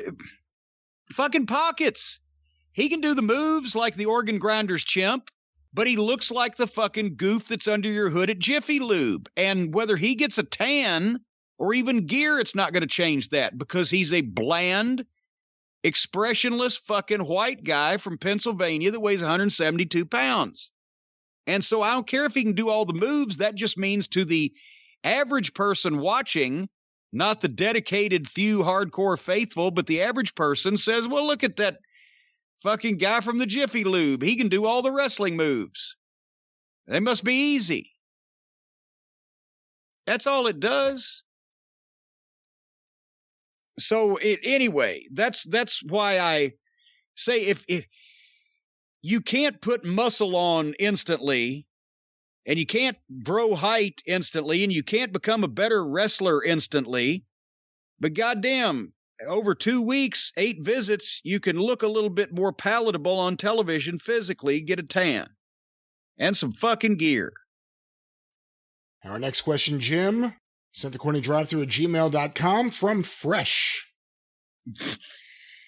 What are your thoughts on Eddie Kingston calling out WWE when Dynamite went off the air? Did you see this video? It was going around. Well, I saw so many people tweeted it that I was like, holy shit, he's lost his mind here and just gone on a Tourette's syndrome fucking tirade or said something. He didn't say anything. Said nothing. Said nothing controversial. He just did the same. I'm putting my company over and knocking the people on the other channel. But he didn't even mention WWE. He said on the other channel, you won't see. I mean, of course, it wasn't that he was lying. I think he genuinely believes it. But he said something to the effect of, you won't see the fucking talent and the heart and whatever. I have the quote here. Okay, read me the quote. So Dynamite goes off the air. The Dynamite we reviewed earlier goes off the air, and you have Kingston and Penta El Zero Miedo. Wait a minute, they must have done a save after we went off the air, that last Afterbirth. Yeah, so apparently they ran out and chased off. So we didn't even see all the Afterbirth. We just saw part of it. Well, apparently, I guess Eddie and Penta ran out and chased off the entire heel clique. So that's pretty impressive. But then he got on the mic and he said, "That's what I'm talking about." Oh, by the way, I do have to say one thing before you read the quote. You'll find that when the TV cameras go off, the heels are a lot less brave. They'll leave instantly. That's what I'm talking about. Because the competition sometimes doesn't want to hear the fans. Oh, I guess I'm burning another bridge. Surprise. Ladies and gentlemen, AEW cares about their fans. Because we are not here just to get ourselves a paycheck. We are here every week with you people, without you people. And we come out here and we bust our asses. We love professional wrestling. You saw a match between Kenny Omega and my dude, Jungle Boy, that you will not see on the other channel. You will not see legends who are respected on the other channel. You will not see people like me and my best friend on the other channel. And you will not see the heart that everybody in the locker room has on the other channel. Ladies and gentlemen, I was supposed to send you home happy, but I'm speaking from my heart. The bottom line is this. We are AEW. We will see you Wednesday, and we want to hear you. Of course, unless you're posting botches online. Yeah. In which case your voice not only won't be heard, but better disappear quickly. But again, I don't think Eddie said anything. That's the point is people were making a big deal out of it. It was a good promo, and it was a send them home promo, and he didn't say anything, I don't think, remotely inflammatory. And I used to get a whole lot more specific about who and what I was talking about when I did the Ring of Honor rah-rah speeches 10 years ago. So I think everybody's just really, they want drama so bad that they know or think is real amongst the companies that they'll even see it where it's not, because that's everybody, even the AEW fans, but everybody that watches any kind of wrestling desperately wants something to be real. Henceforth, why our numbers are so big, because they know this is the only thing that is. We're the only people that actually don't give a fuck. We just tell the truth. Everybody else is working for something, and the companies are all working, and the guys are all working, and everybody's saying made up shit. But the stuff that's really real, who hates who tried to fuck who out of what, that's what the fans want, because the wrestling is so fake and boring. All right, Jim. Well, let's get one last question here on the show. I think we should. We should do that. And this one can't be a real one, so let's go to another one. Can't be a real. Well, it's from Dave. I shouldn't even say this person's name, but it's from the head of a religious organization in the town the religious organization has as its headquarters. So I don't believe it's a legitimate email. You think it's somebody just taking off on somebody else, just putting on airs. I think so. Jim, any thoughts on Vince McMahon going to see Dave Chappelle? I was stunned.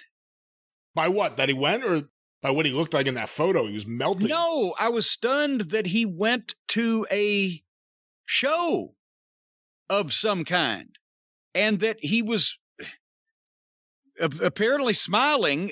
Stephanie was there in the background. There was a picture of Dave Chappelle and Vince McMahon. Stephanie was in the background. I assume Stephanie and possibly Triple H made him go. I know.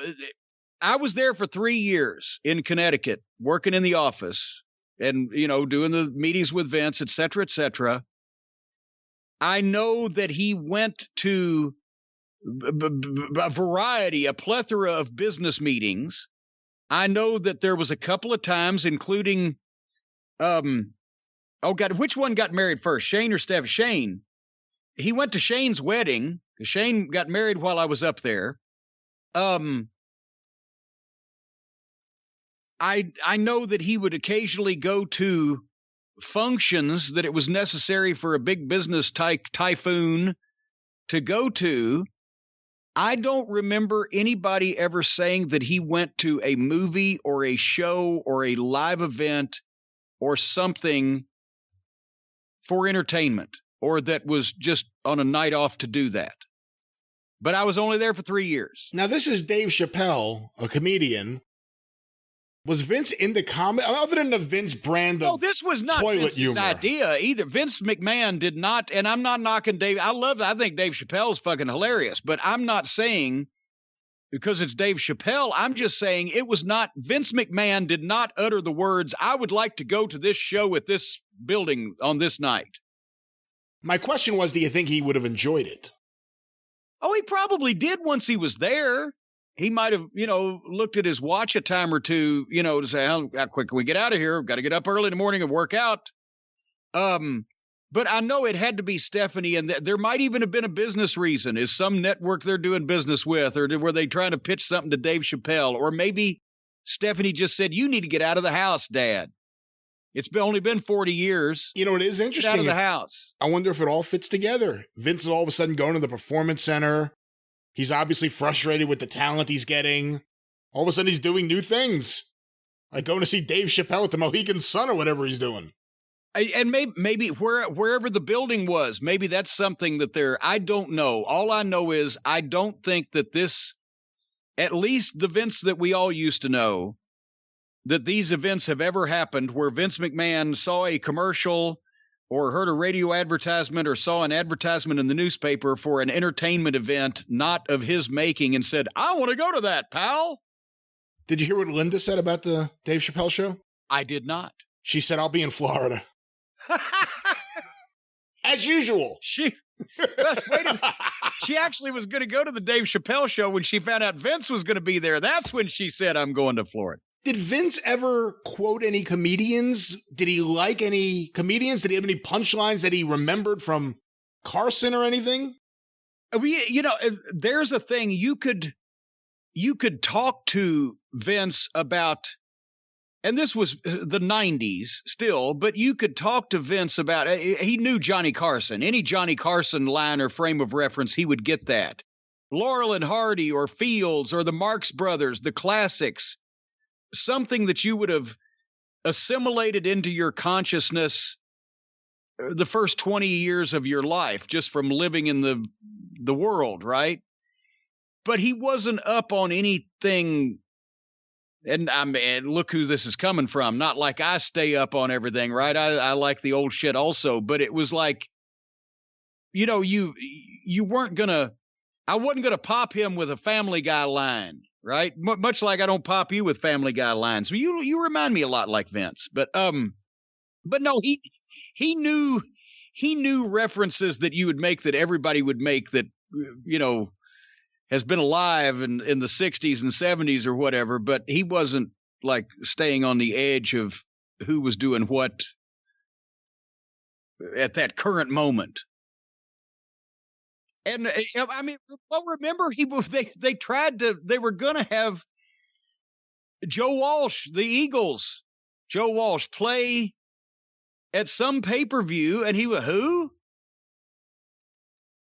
He didn't, it was if they'd have said, maybe goddamn Frankie Valli, he might have got it. But this was in the late 80s, though. So.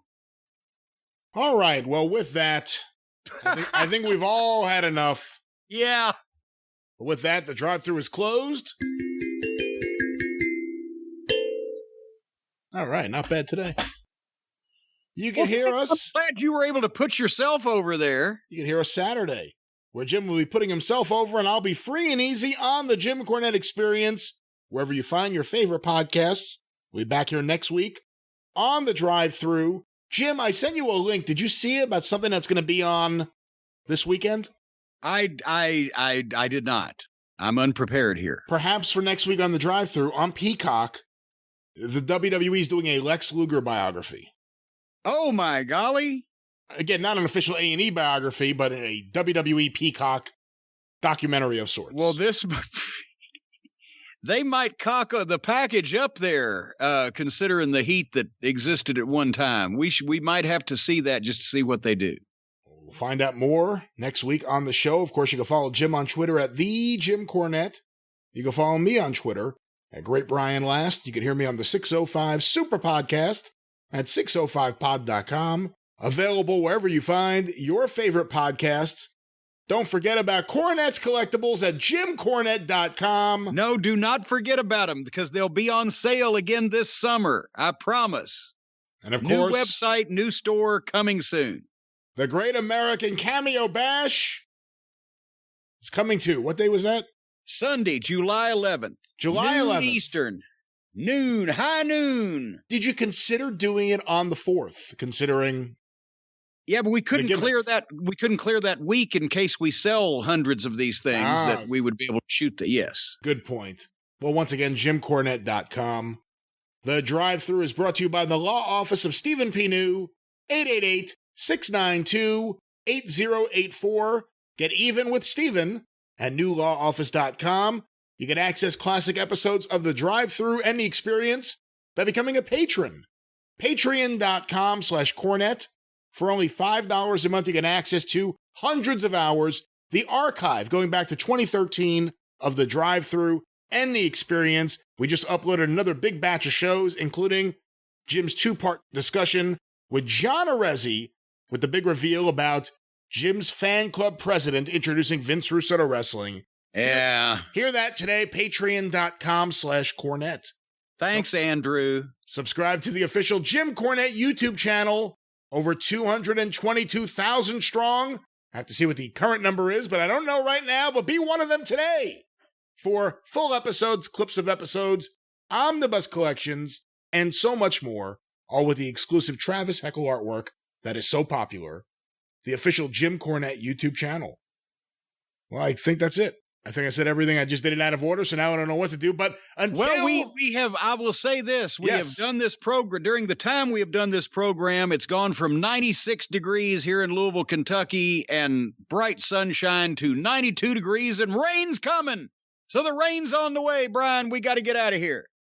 Well, until Saturday, until this weekend on The Experience, I'm the great Brian Last for Jim Cornette, out of order. Tally-ho! You don't even know what day it is.